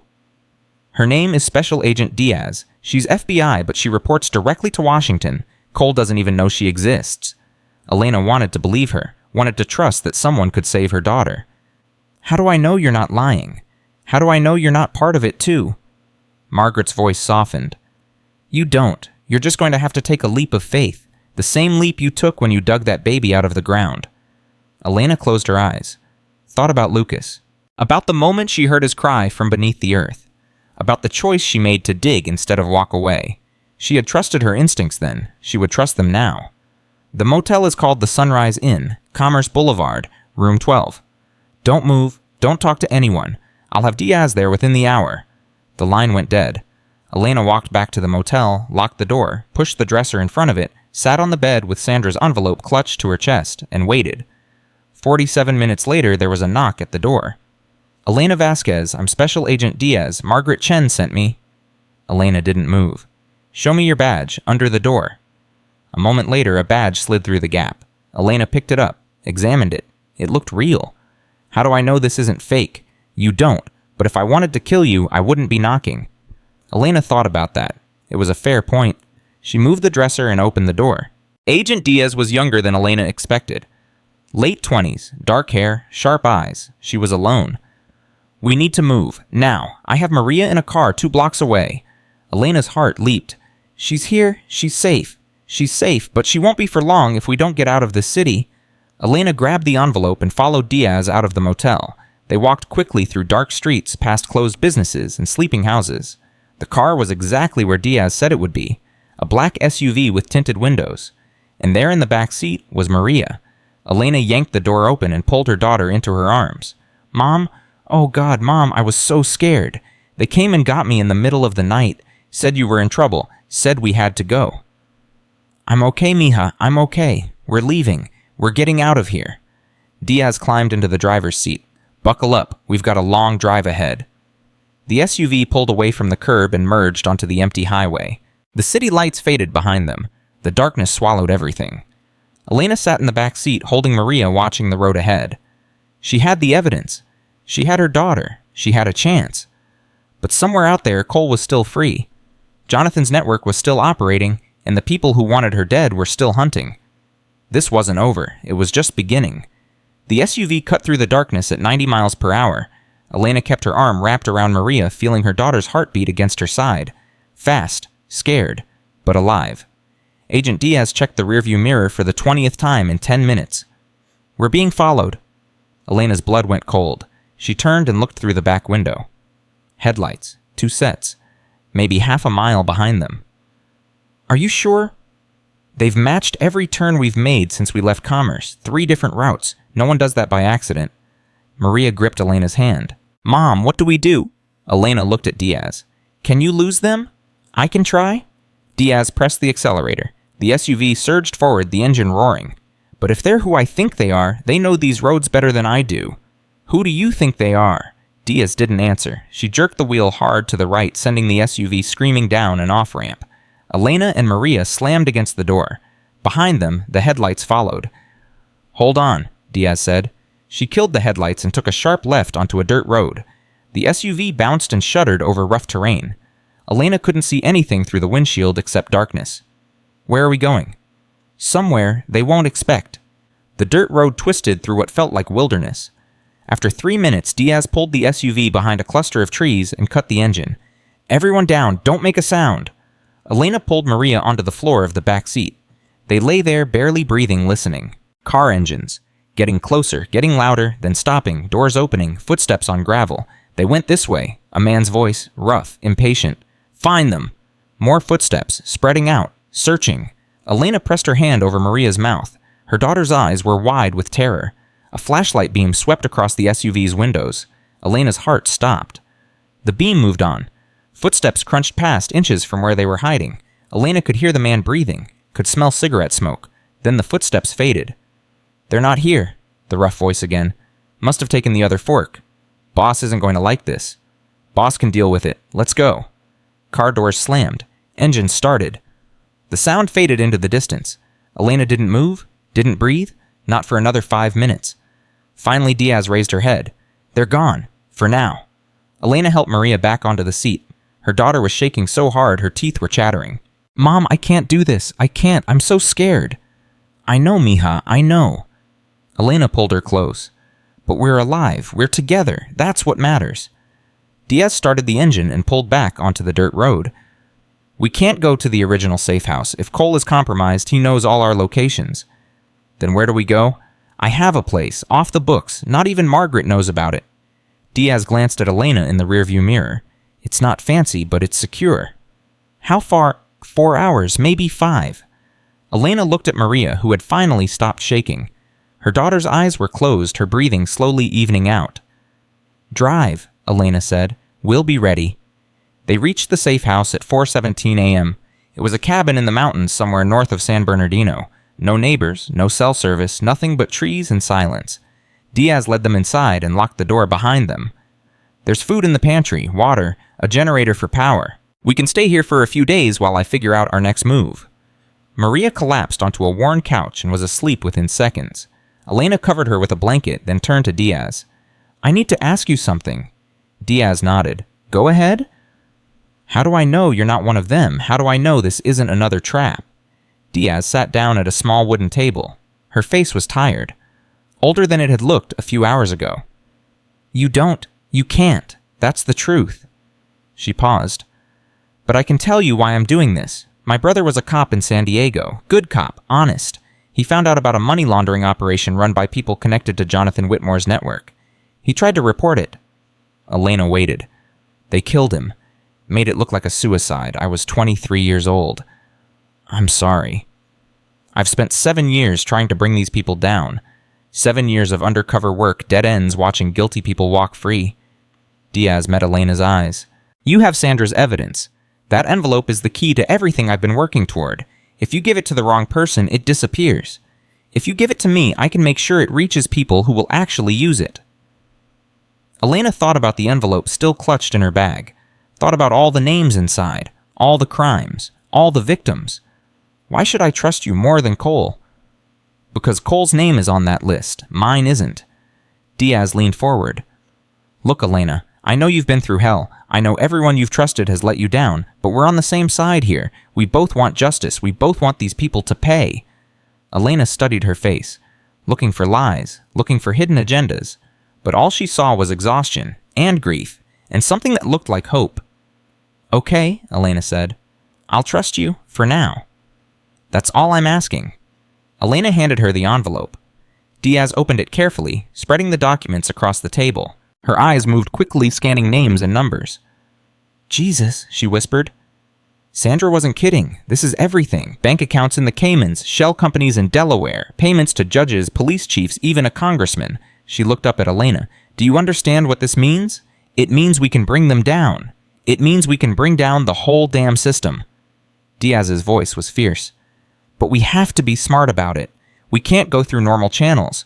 Too many people are compromised. Then what do? We go straight to the top, the Attorney General's office. There's a prosecutor there, Sarah Chen, no relation to Margaret. She's been building a case against political corruption for years. If anyone can use this evidence, it's her. How do we reach her? I have a contact, someone who can get us a meeting, but it's risky. We'll have to go to Washington. Washington, 3,000 miles away. Through airports and highways and cities full of people who wanted them dead. Elena looked at Maria still sleeping on the couch. Her daughter looked so young, so vulnerable. When do we leave? Tomorrow night. I need to make some calls first. Set things up. Diaz stood. Get some rest. You're going to need it. Elena didn't sleep. She sat in a chair by the window, watching the sun rise over the mountains, thinking about everything that had happened. About Lucas in that box. About Jonathan's cold eyes. About Sandra dying in a ball of fire. About Cole. She had trusted him. Completely. He had saved her life. He had protected her daughter. And the whole time he had been working for the people who wanted her dead. How had she not seen it? Maria stirred on the couch. Her eyes opened slowly, confused. Mom, where are we? Somewhere safe, for now. Maria sat up, looking around. What time is it? Almost 7. You should eat something. Elena found bread and peanut butter in the pantry. She made sandwiches and brought them to Maria. Mom, I need to tell you something. Elena sat beside her. What is it? Maria's eyes were wet. When they came to get me last night before Agent Diaz, there was someone, a man. He said he was a marshal, but something about him was wrong. The way he looked at me. The questions he asked. Elena's stomach dropped. What did he ask? Where you were hiding, what evidence you had, whether you talked to anyone else? Maria's voice trembled. I didn't tell him anything. I said I didn't know, but Mom, I think he was going to hurt me.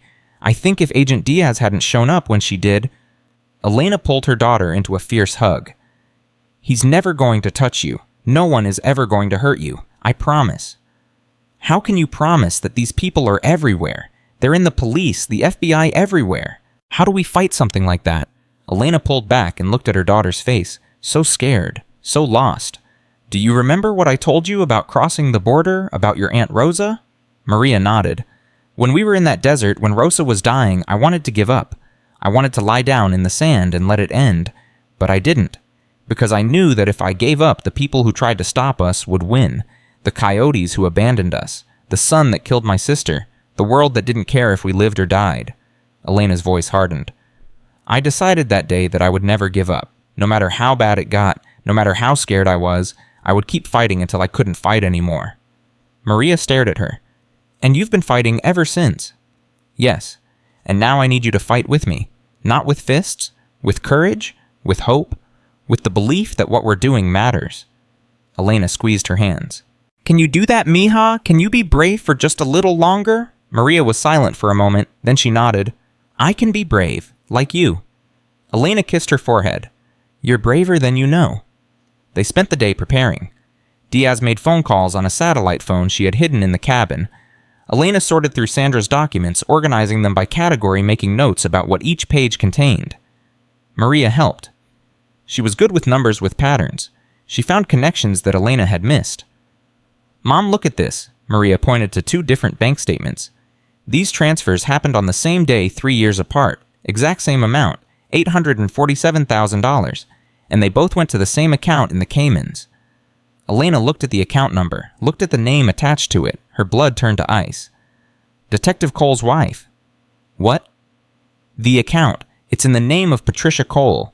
That's Detective Cole's wife. Maria stared at her. So he wasn't just taking bribes. He was hiding the money through his wife. Elena felt sick.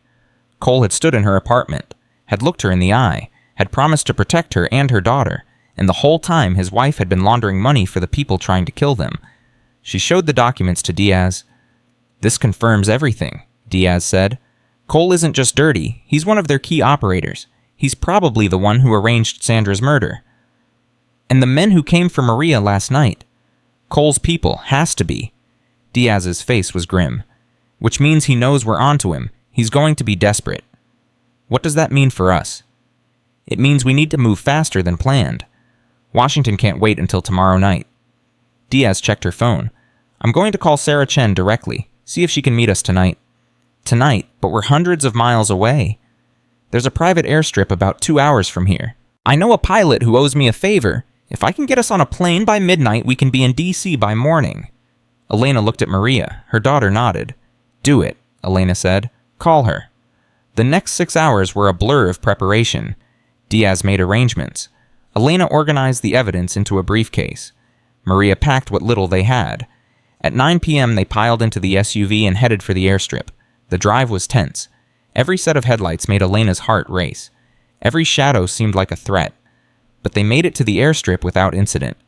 The pilot was waiting. A weathered man in his 60s named Jack. Diaz, been a while. Thanks for doing this, Jack. You saved my daughter's life. I owe you everything. He looked at Elena and Maria. These the passengers. Yeah, we need to be in Virginia by dawn. It'll be tight, but I can do it. Jack jerked his thumb toward a small plane. Get in, we leave in 5. Elena helped Maria into the plane. The seats were cramped. The cabin smelled like fuel. But Elena didn't care. Every mile they flew was a mile farther from the people hunting them. The plane lifted off at 10:47 p.m. Elena watched the lights of California disappear below them. Somewhere down there, Cole was searching for them. The network was scrambling to find them. Sandra's killers were wondering where the evidence had gone. But they were above it all now, flying east, toward justice. Maria fell asleep against Elena's shoulder. Diaz was in the co-pilot seat talking quietly with Jack. Elena sat alone with her thoughts. She thought about Victoria, about Lucas. She wondered if they were safe. Wondered if Victoria knew about Cole's betrayal. She thought about her mother back in Mexico. About the phone calls she had promised to make and never did. About the years that had slipped by while she cleaned other people's houses and tried to be invisible. She thought about Rosa. About the last words her sister had spoken before she died. Don't stop, Elena. Don't ever stop. And she hadn't. For 20 years, she hadn't stopped. And now finally, she was going to finish what she started. The plane landed at a private airstrip in rural Virginia at 5:23 a.m. A car was waiting, a black sedan with tinted windows. The driver was a young woman in a dark suit. Agent Diaz. That's me? I'm Agent Park. Sarah Chen sent me. She's waiting at the secure location. They drove for another hour through countryside that gradually gave way to suburbs. Finally, they pulled into an underground parking garage beneath an unremarkable office building. Agent Park led them through a maze of corridors and security checkpoints. Elena lost count of how many doors they passed through, how many guards checked their IDs. Finally, they reached a conference room, and there, sitting at the head of a long table, was Sarah Chen. She was smaller than Elena expected. 50s. Gray streaked through black hair, sharp eyes behind wire-rimmed glasses. Miss Vasquez, I've heard a lot about you. Good things, I hope. Extraordinary things. Chen gestured to the chairs. Please sit. We have a lot to discuss. Elena sat. Maria sat beside her. Diaz stood by the door. Agent Diaz tells me you have evidence that could bring down one of the largest criminal networks in California, Chen said. Evidence that implicates police officers, federal agents, judges, and at least one sitting congressman. That's right. May I see it? Elena placed the briefcase on the table and opened it. The documents spread out before them. Bank statements, wire transfers, names, dates, amounts.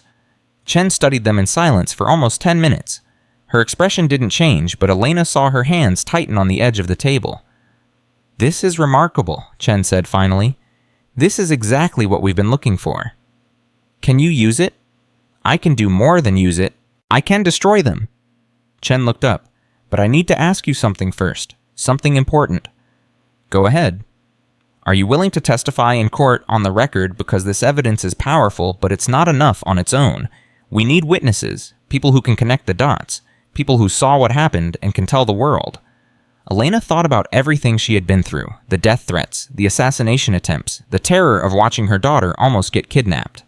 She thought about what it would mean to testify, to stand up in a courtroom and point at the people who had tried to destroy her, to tell the whole world what she knew. It would be dangerous. It might get her killed. But she thought about Lucas, about digging him out of that grave, about the moment she heard his weak cry and knew he was alive. She thought about Rosa, about the promise she had made in that burning desert. Yes, Elena said. I'll testify. Chen smiled. It was the first time her expression had softened. Then let's get to work. The next 3 days were intense. Elena was interviewed by prosecutors for hours at a time. She told them everything, about Jonathan, about the conversation she overheard, about Cole, about Sandra, every detail, every memory, every piece of the puzzle. Maria was interviewed too, about the men who came for her, about what she had seen and heard. Diaz provided her own testimony, about her undercover work, about the network structure, about the people at the top. And slowly, a case began to take shape. On the 4th day, Chen called Elena into her office. We're ready to move. Tomorrow morning we're going to arrest Detective Cole, along with 14 other individuals connected to the network. It's going to be the biggest takedown in California history. Elena felt something shift in her chest. Relief, gratitude, disbelief. It's really happening. It's really happening. And it's happening because of you. Chen paused.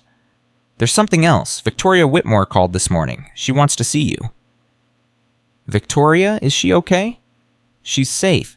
We've had her in protective custody since the night Jonathan died, but she's been asking for you, says she needs to thank you in person. Where is she?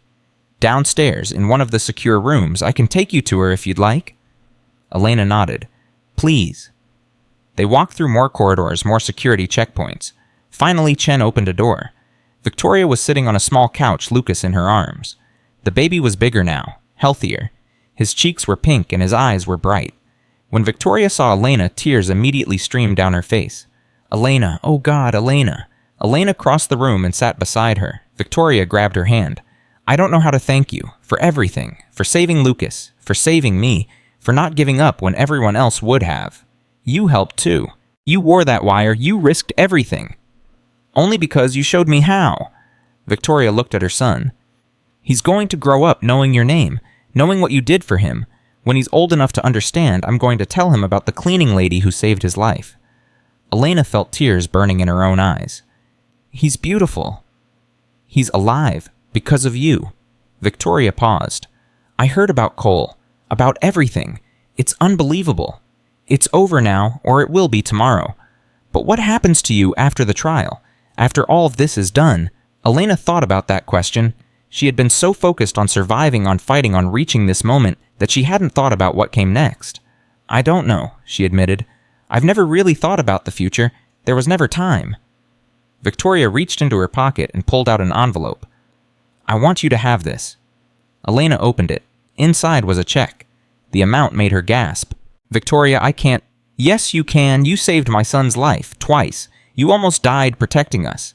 This is not charity. This is not a thank you. This is justice. Victoria's voice was firm. Take the money. Use it for Maria's education. Use it to buy a house. Use it to build the life you deserve. Elena stared at the check. More money than she had ever seen. More money than she would have earned in 20 years of cleaning houses. I don't know what to say. Say you'll take it. Say you'll use it. Say you'll finally stop being invisible. Elena looked at Victoria, at Lucas, at the life she had saved and the future she had made possible. Okay, she whispered. I'll take it. The arrest happened at 6 a.m. the next morning. Elena watched on a secure video feed as tactical teams moved on 14 locations simultaneously. She watched Cole get pulled from his house in handcuffs, his wife screaming on the lawn. She watched senators and bankers and police chiefs get marched to waiting cars. She watched 20 years of corruption come crashing down. Chen stood beside her watching the same feed. This is just the beginning, Chen said. The trials will take months, maybe years, but they're done, all of them. And the network? Dismantled. The money has been frozen. The shell companies have been seized. Anyone who isn't in custody is running for the border. Chen smiled. You did this, Elena. You in a vase full of flowers and a pair of bleeding hands. Elena didn't feel triumphant. She felt tired, exhausted to her bones. But she also felt something she hadn't felt in 20 years. Peace. That afternoon, Elena and Maria left the secure facility for the first time in 4 days. Agent Park drove them to a hotel where they would stay until the initial hearings were complete. The hotel room was simple but comfortable. 2 beds, a window overlooking the city. Room service. Maria stood at the window looking out at Washington, D.C. Mom, what happens now? Elena sat on the bed feeling the weight of everything finally starting to lift. Now we rest. For the first time in weeks, we don't have to run. Don't have to hide. Don't have to look over our shoulders. And after that, Elena thought about the check in her pocket, about the future it represented. After that, you go to college. You become a doctor. You build the life you've always dreamed of. What about you? Elena smiled. I think I might go back to school too. Get my nursing degree. Help people the way I couldn't help Rosa. Maria turned from the window. Her eyes were wet. I'm so proud of you, Mom. I know I don't say it enough, but I am. You're the bravest person I've ever known. Elena opened her arms. Maria crossed the room and fell into them.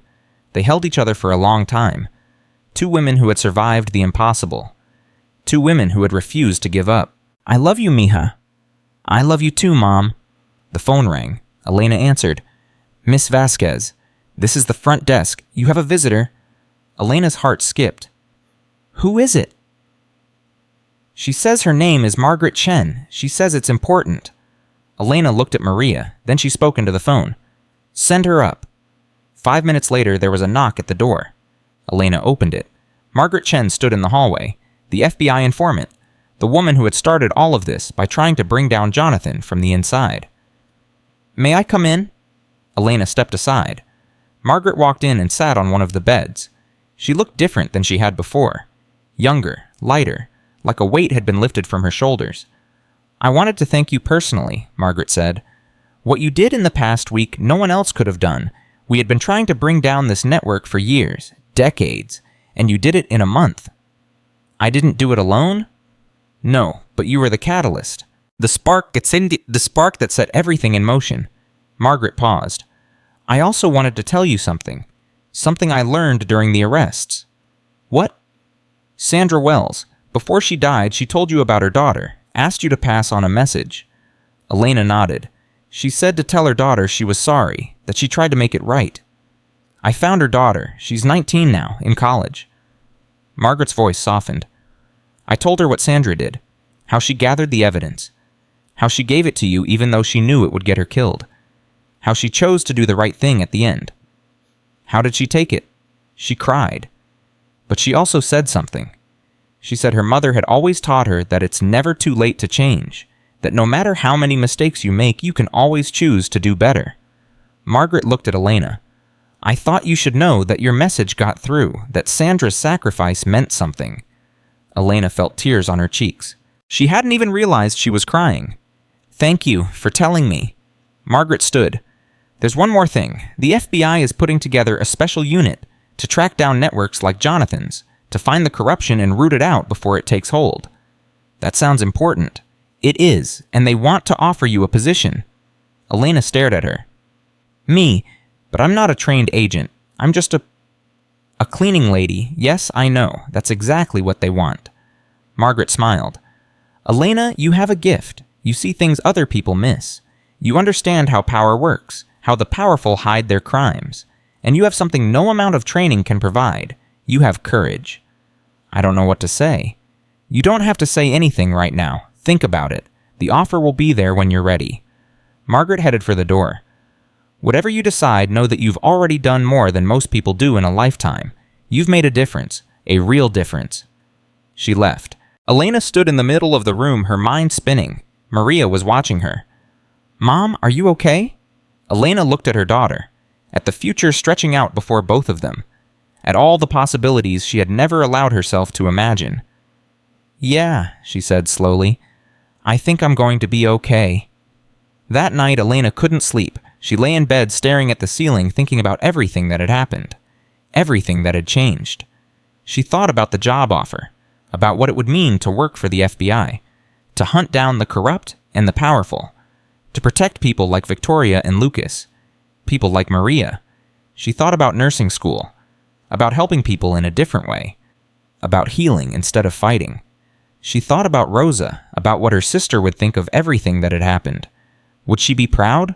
Would she be scared? Elena closed her eyes and let herself remember.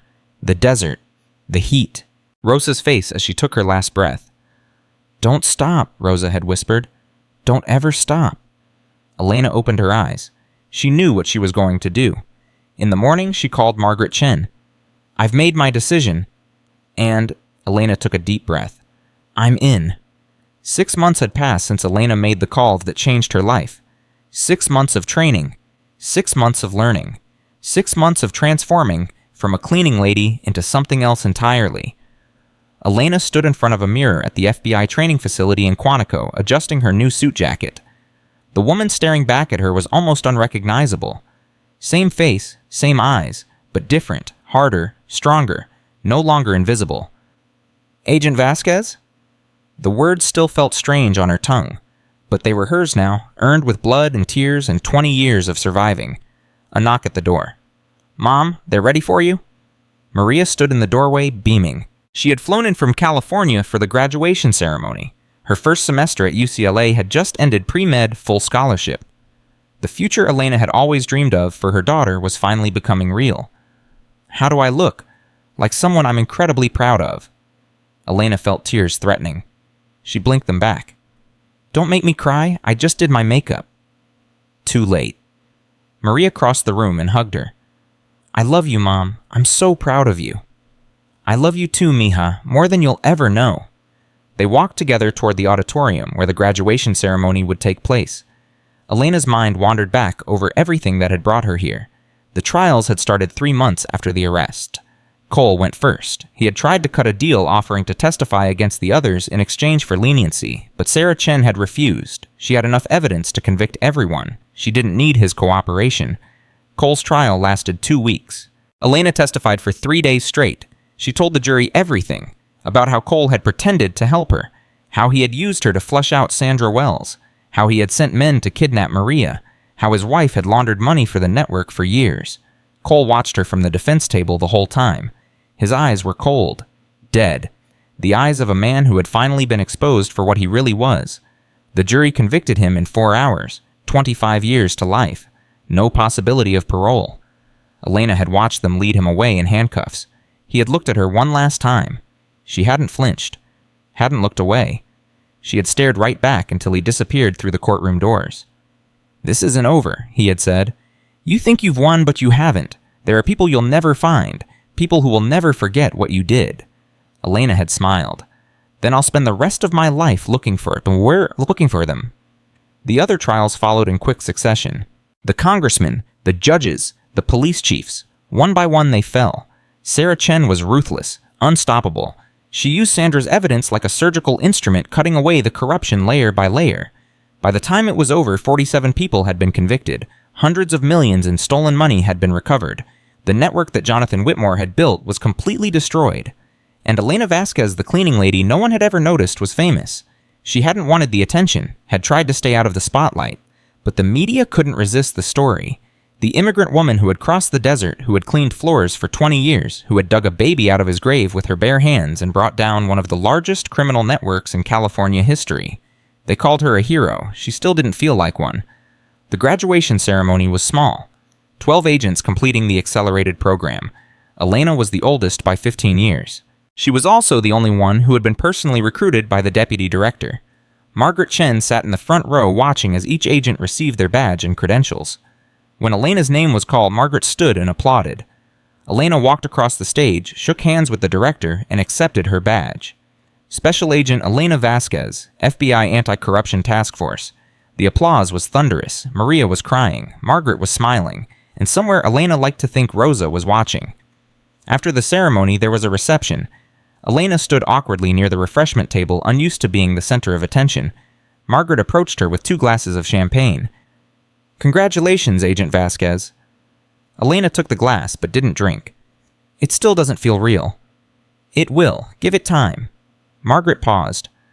"I have something for you. A graduation present of sorts." She handed Elena a manila folder.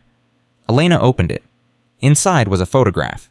An older woman with gray hair and kind eyes standing in front of a small house. Elena's heart stopped. "Is that your mother, Lucia? She's alive, living in a small town about 3 hours south of Mexico City." Margaret's voice softened. "I know you haven't seen her in 20 years. I know the crossing made it impossible to go back.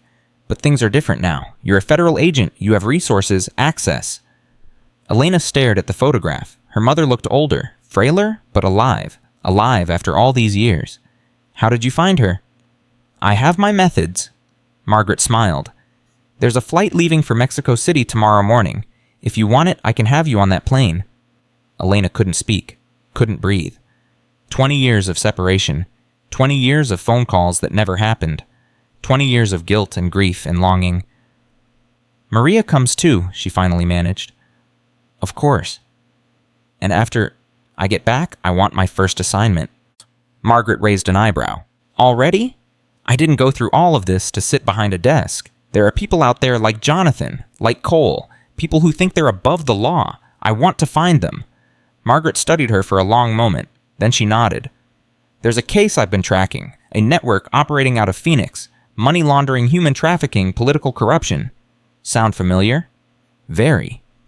"When you get back from Mexico, it's yours." Elena looked at the photograph of her mother one more time. Then she looked up at Margaret. "Thank you. For everything." "Don't thank me yet. The hard work is just beginning." The flight to Mexico City left at 6:47 a.m. Elena and Maria sat side by side watching the clouds pass beneath them. Neither of them had slept the night before. Too much excitement, too much anticipation, too much fear. "What if she doesn't recognize me?" Elena said quietly. Maria squeezed her hand. "She'll recognize you. You're her daughter." "I was 25 when I left. I'm 45 now. That's a lifetime." "It doesn't matter. Some things don't change. The love between a mother and child doesn't change." Elena looked at Maria, saw the woman she had become. Strong, brave, wise beyond her years. "When did you get so smart?" "I learned from the best." The plane landed at 11:23 a.m. They rented a car and drove south, following the GPS through countryside that Elena vaguely remembered from her childhood. The roads were rougher now. The towns were smaller, but the mountains in the distance were exactly as she remembered them. They reached the village at 3:15 p.m. It was a small place, maybe 200 people, a church, a market, houses clustered around a central square. Elena parked the car and sat there, unable to move. "Mom?" Maria's voice was gentle. "We're here?" "I know. Do you want me to come with you?" Elena shook her head. "I need to do this alone, just for the first few minutes." She got out of the car and walked toward the address Margaret had given her. Her legs felt like water. Her heart was pounding so hard she could hear it in her ears. The house was small. White walls, blue door, flowers in the window. Elena knocked. Footsteps inside. Slow. Shuffling. The door opened. And there she was. Lucia Vasquez. 20 years older. 20 years frailer. But the same eyes. The same smile. The same mother Elena had left behind in the burning desert sun. "Mija." The word came out as a whisper. "Elena." Elena couldn't speak, couldn't move, could only stare at the face she had dreamed about for 2 decades. "It's me, Mama. I'm home." Lucia's face crumpled. She reached out with trembling hands and touched Elena's cheek. Her fingers were rough, worn, but warm. So warm. I thought you were dead. They told me you died in the desert. They told me both my girls were gone. Rosa died, but I survived. I made it across. I've been in America all these years. Shh. Why didn't you come back? Why didn't you find me? Elena's tears were falling freely now. I was afraid of the border, afraid of being caught, afraid of dragging you into my problems. But I'm here now. I'm finally here. Lucia pulled her into a fierce embrace. Elena held her mother and sobbed. 20 years of grief, 20 years of guilt, 20 years of longing pouring out all at once. My baby, Lucia whispered. My beautiful baby. You came back to me.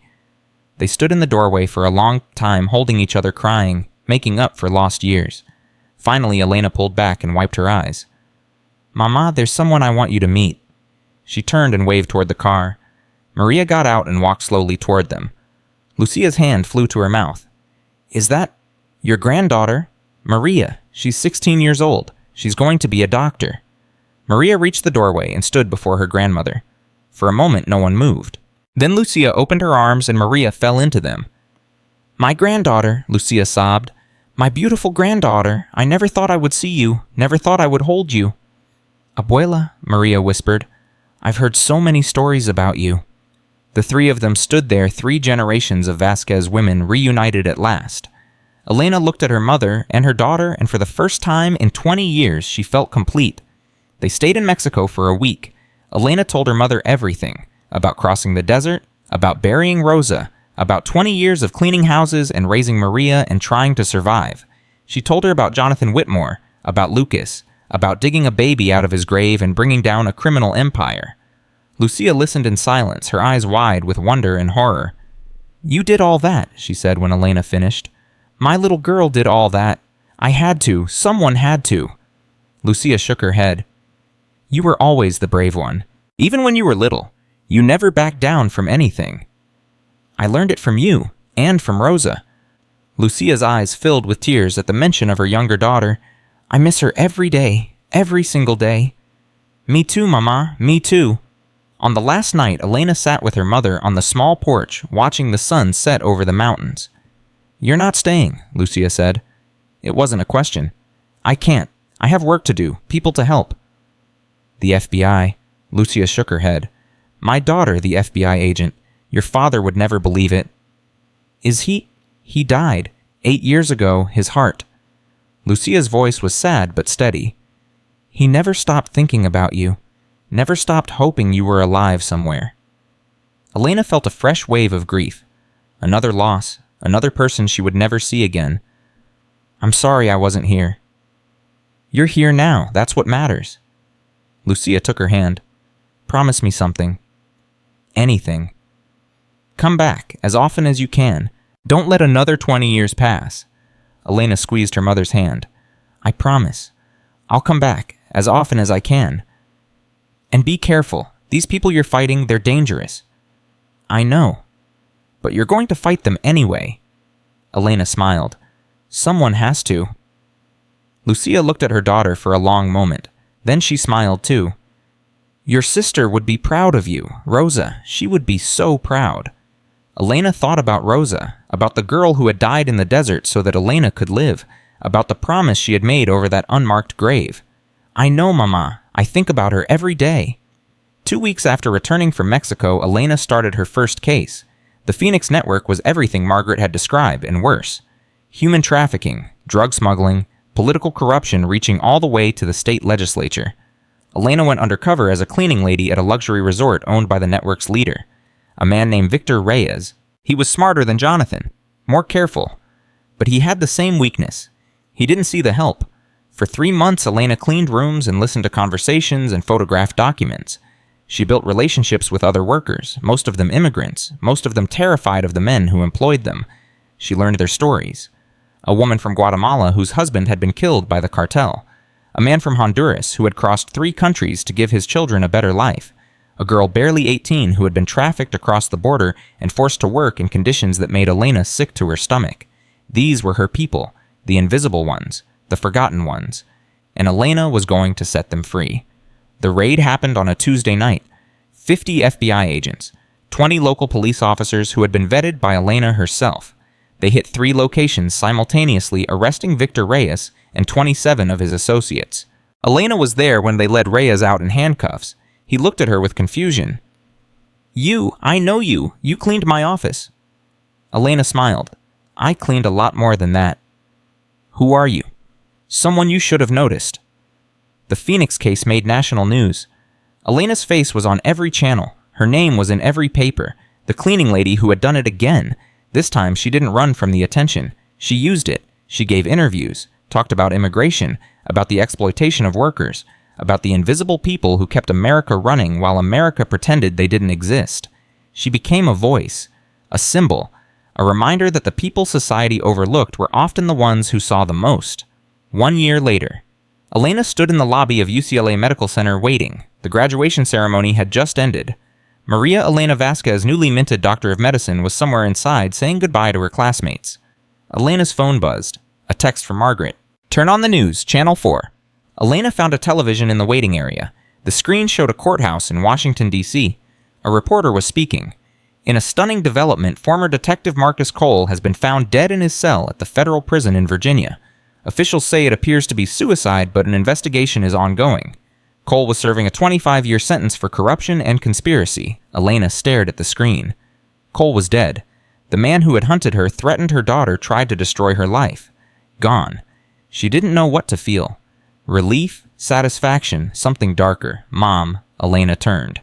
Maria was walking toward her, still wearing her graduation robe diploma in hand. "Dr. Vasquez," Elena said, forcing a smile. "How does it feel?" "Incredible. Exhausting. Terrifying." Maria laughed. "I can't believe I actually did it. I always knew you would." They walked outside together into the California sunshine. The same sun that had burned down on Elena 25 years ago when she crossed the desert. The same sun that had watched her bury her sister in the sand. But everything else was different. "Mom, I need to tell you something." Elena looked at her daughter. "What is it?" "I got an offer from Doctors Without Borders. They want me to join a team in Central America, providing medical care to migrants, refugees." Maria paused. "People like us." Elena felt tears burning in her eyes. "That's dangerous work." "I know, but someone has to do it right. Isn't that what you always told me?" Elena thought about all the choices that had led to this moment. About Rosa dying in the desert. About Lucas buried in a garden. About the promise she had made to never stop fighting. "When do you leave for 3 weeks?" "Then we have 3 weeks to celebrate, to be together, to prepare." Elena took her daughter's hands. "I'm so proud of you, mija. You have no idea how proud. I learned from the best." They held each other in the sunshine, 2 women who had survived the impossible, who had refused to give up, who had found their purpose in helping others. "There's one more thing," Maria said. "What?" "Victoria called this morning. She wants to see us, both of us. She says Lucas has been asking about you." Elena's heart swelled. Lucas, the baby she had pulled from the ground, the life she had saved. "How old is he now?" "Almost 3. Victoria says he's talking, walking, driving her crazy." Maria grinned. "She says he looks just like her." "I'd like that, to see him, to see them both." "Then let's go. She's waiting." They drove to Victoria's new house in Santa Monica. It was smaller than the mansion, simpler, but it felt warm, lived in, like a home. Victoria met them at the door. She looked different than Elena remembered. Happier, healthier, like someone who had finally escaped a nightmare. "Elena, I'm so glad you came." They embraced. 2 women who had been strangers once, who had become allies, who had survived together. "Where is he?" Elena asked. Victoria smiled and stepped aside. A small boy came running down the hallway.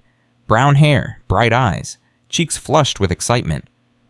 "Mommy said you saved me," Lucas said, looking up at Elena. "When I was a baby, she said you dug me out of the ground." Elena knelt down so she was at his level. "That's right, you were very brave." "I don't remember." "That's okay. You don't have to remember. I remember for both of us." Lucas studied her face with the intensity only a child can muster. Then he reached out and touched her cheek. "Thank you for saving me." Elena felt tears spilling down her face. She didn't try to stop them. You're welcome, Lucas. You're so welcome. The boy threw his arms around her neck and hugged her with all his strength. Elena held him close, this life she had pulled from death, this future she had made possible. When she finally let go, Victoria was crying too. He asks about you all the time, Victoria said. Every time he sees someone cleaning, he says, "Is that the lady who saved me?" He knows you're a hero. We all know it. I'm not a hero. I'm just someone who couldn't look away. That's exactly what makes you a hero.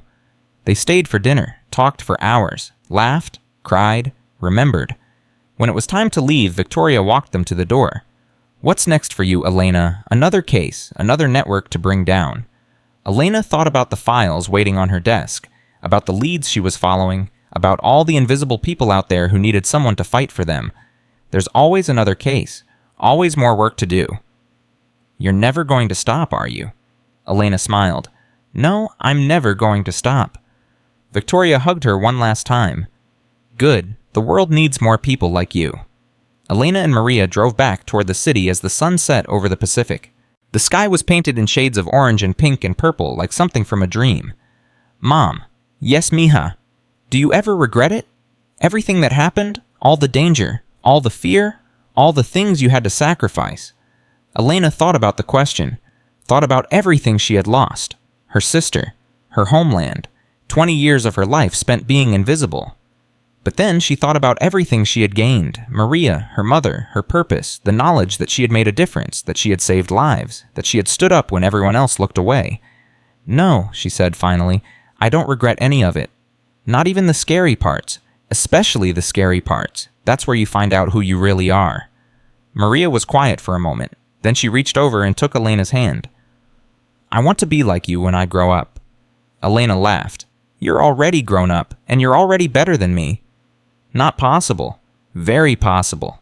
You're going to change the world, Maria. I can feel it. They drove in comfortable silence as the city lights began to appear ahead of them. 2 years later, Elena stood in a conference room at FBI headquarters in Washington, D.C. The walls were covered with photographs, names, connections, a massive criminal network spanning 5 states. This is it, Margaret said, standing beside her. The biggest one yet. International connections, political protection at the highest levels. If we bring this down, it changes everything. Elena studied the photographs.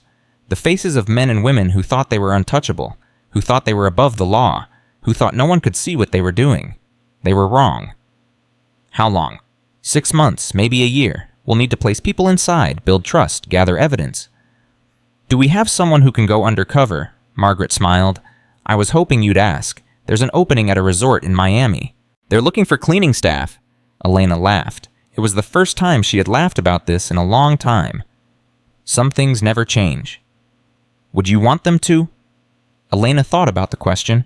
About the girl who had crossed the desert 25 years ago. About the woman who had cleaned floors for 20 years. About the agent who had brought down networks and saved lives and never stopped fighting. No, she said, I wouldn't change anything.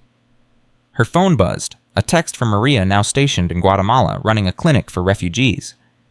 Saved 3 lives today. Thought of you. Love you, Mom. Elena typed back, proud of you. Love you more. She put the phone away and turned back to the photographs on the wall. So, when do we start? Margaret handed her a file. Welcome to Operation Phoenix Agent Vasquez. Elena opened the file and began to read. Somewhere out there, invisible people were suffering. Powerful people were getting away with murder. The system was broken and most people had given up hope. But Elena Vasquez had never given up hope, had never stopped fighting, had never let the world tell her she was nobody. She had crossed a desert, buried her sister, cleaned floors for 20 years, dug a baby out of his grave, brought down corrupt cops and crooked politicians and criminal networks that stretched across the nation, and she was just getting started. 6 months later, the arrest of Senator William Hartley made headlines around the world. The most powerful politician in Florida brought down by evidence gathered by an undercover FBI agent posing as a cleaning lady. Elena watched the arrest on television from her office in Washington. She had made the arrest herself, had personally put the handcuffs on Hartley while he sputtered about his rights and his lawyers and his powerful friends. None of it mattered. The evidence was overwhelming. Hartley would spend the rest of his life in prison. Her phone rang. Victoria. I just saw the news. Was that you? That was me. Elena, you're amazing. You're absolutely amazing. I had a lot of help. You always say that, but we both know the truth. Victoria paused. Lucas wants to talk to you. He's been watching the news all morning. A moment later, a child's voice came on the line. Elena, is that you? Hi, Lucas. How are you? I saw you on TV. You put handcuffs on a bad guy. That's right, I did. Are you going to keep catching bad guys? Elena smiled. As long as there are bad guys to catch. Good, because I want to be like you when I grow up. I want to help people, like you helped me. Elena felt tears threatening again. She blinked them back. You can be anything you want to be, Lucas. Anything at all. I know, but I want to be like you. After the call ended, Elena sat in her office looking at the photographs on her desk. Maria in her doctor's coat. Lucia in front of her little house in Mexico. Rosa, forever 17, smiling in a faded picture from another lifetime. And one more photograph. A baby covered in dirt cradled in Elena's bleeding arms. The moment that had changed everything. Someone knocked on her door. Margaret. New case just came in. Network operating out of Houston. Looks big. Elena stood and straightened her jacket. Let's get to work. They walked together toward the briefing room. Elena, can I ask you something? Of course. After everything you've been through, everything you've accomplished, what keeps you going? What makes you get up every morning and keep fighting? Elena thought about the question. Thought about Rosa's last words in the desert. Thought about Lucas's tiny chest rising and falling in that wooden box. Thought about all the invisible people out there who needed someone to see them. Because someone has to, she said. Because if people like me don't fight people like them, win. And I made a promise a long time ago to my sister that I would never stop. That I would keep going no matter what. Margaret nodded slowly. And have you kept that promise? Elena smiled. Every single day. 1 year later. Elena stood at a podium in the White House receiving the Presidential Medal of Freedom, the highest civilian honor in the United States given to an immigrant cleaning lady who had changed the course of American justice. The president shook her hand and placed the medal around her neck. Agent Vasquez, on behalf of a grateful nation, thank you for your service. Thank you for your courage. Thank you for showing us what one person can accomplish when they refuse to give up. The applause was deafening. Elena looked out at the crowd. Maria was there crying with pride. Victoria was there holding Lucas's hand. Margaret was there smiling. Agents she had worked with. People she had saved. Survivors who had come to say thank you. And somewhere invisible but present Rosa. Always Rosa. The sister who had died so that Elena could live. The voice that had whispered, "Don't stop," in the burning desert sun. Elena touched the medal around her neck and spoke into the microphone. I don't deserve this honor alone. I share it with every invisible person who has ever been overlooked. Every immigrant who crossed a border to build a better life. Every worker who cleaned floors and washed dishes and was treated like they didn't exist. Every survivor who refused to stay silent. This medal belongs to all of us.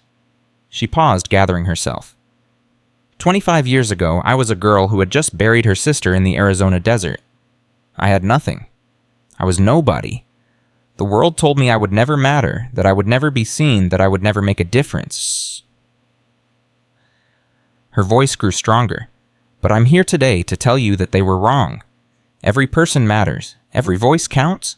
Every invisible life has value. And sometimes the people nobody sees are the ones who change the world. She looked directly at the camera.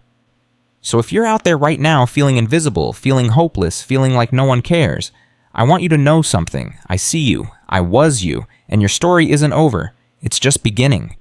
The applause shook the room. That night, Elena sat alone in her hotel room looking at the medal in her hands. Her phone rang, a number she didn't recognize. She answered anyway. Elena Vasquez. Who is this? My name doesn't matter. What matters is that my daughter is missing. The police won't help. The FBI won't help. No one will help. But I saw you on television today, and I thought maybe you would listen. Maybe you would see us. Elena sat up straighter. Tell me everything. She listened for an hour, wrote notes, asked questions. When the call ended, she was already planning her next move.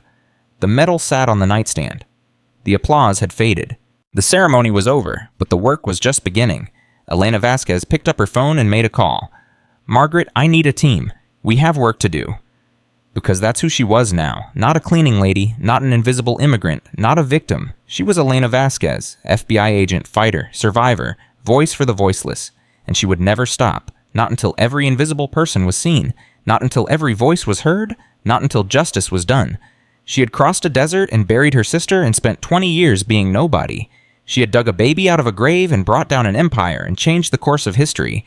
And she was just getting started. The world was full of monsters who thought they could hide in the shadows. Full of powerful people who thought they were above the law. Full of invisible victims who had given up hope. But Elena had a message for all of them. The shadows weren't safe anymore. Someone was watching. Someone was fighting. Someone who had been invisible her whole life had learned the most important lesson of all. The people nobody sees are often the ones who see everything. And sometimes one person is all it takes to change the world. Elena Vasquez was that person, and her story would never end. Because as long as there was injustice, she would fight it. As long as there was evil, she would expose it. As long as there were invisible people who needed a voice, she would speak for them. That was her promise. That was her purpose. That was her legacy. Not the medal around her neck, not the headlines in the papers, not the trials and the convictions and the networks brought down. Her legacy was simpler than that. Her legacy was hope. Hope for every person who had ever been told they didn't matter. Hope for every voice that had ever been silenced. Hope for every invisible life that had ever been overlooked. Elena Vasquez had been all of those things once. Now she was something else. She was proof that anyone could rise, that anyone could fight, that anyone could win, and that sometimes the most powerful person in the room isn't the one with money or status or power. Sometimes the most powerful person is the one with courage, the one who refuses to look away, the one who digs when everyone else walks past, the one who never, ever stops. Elena Vasquez had never stopped, and she never would.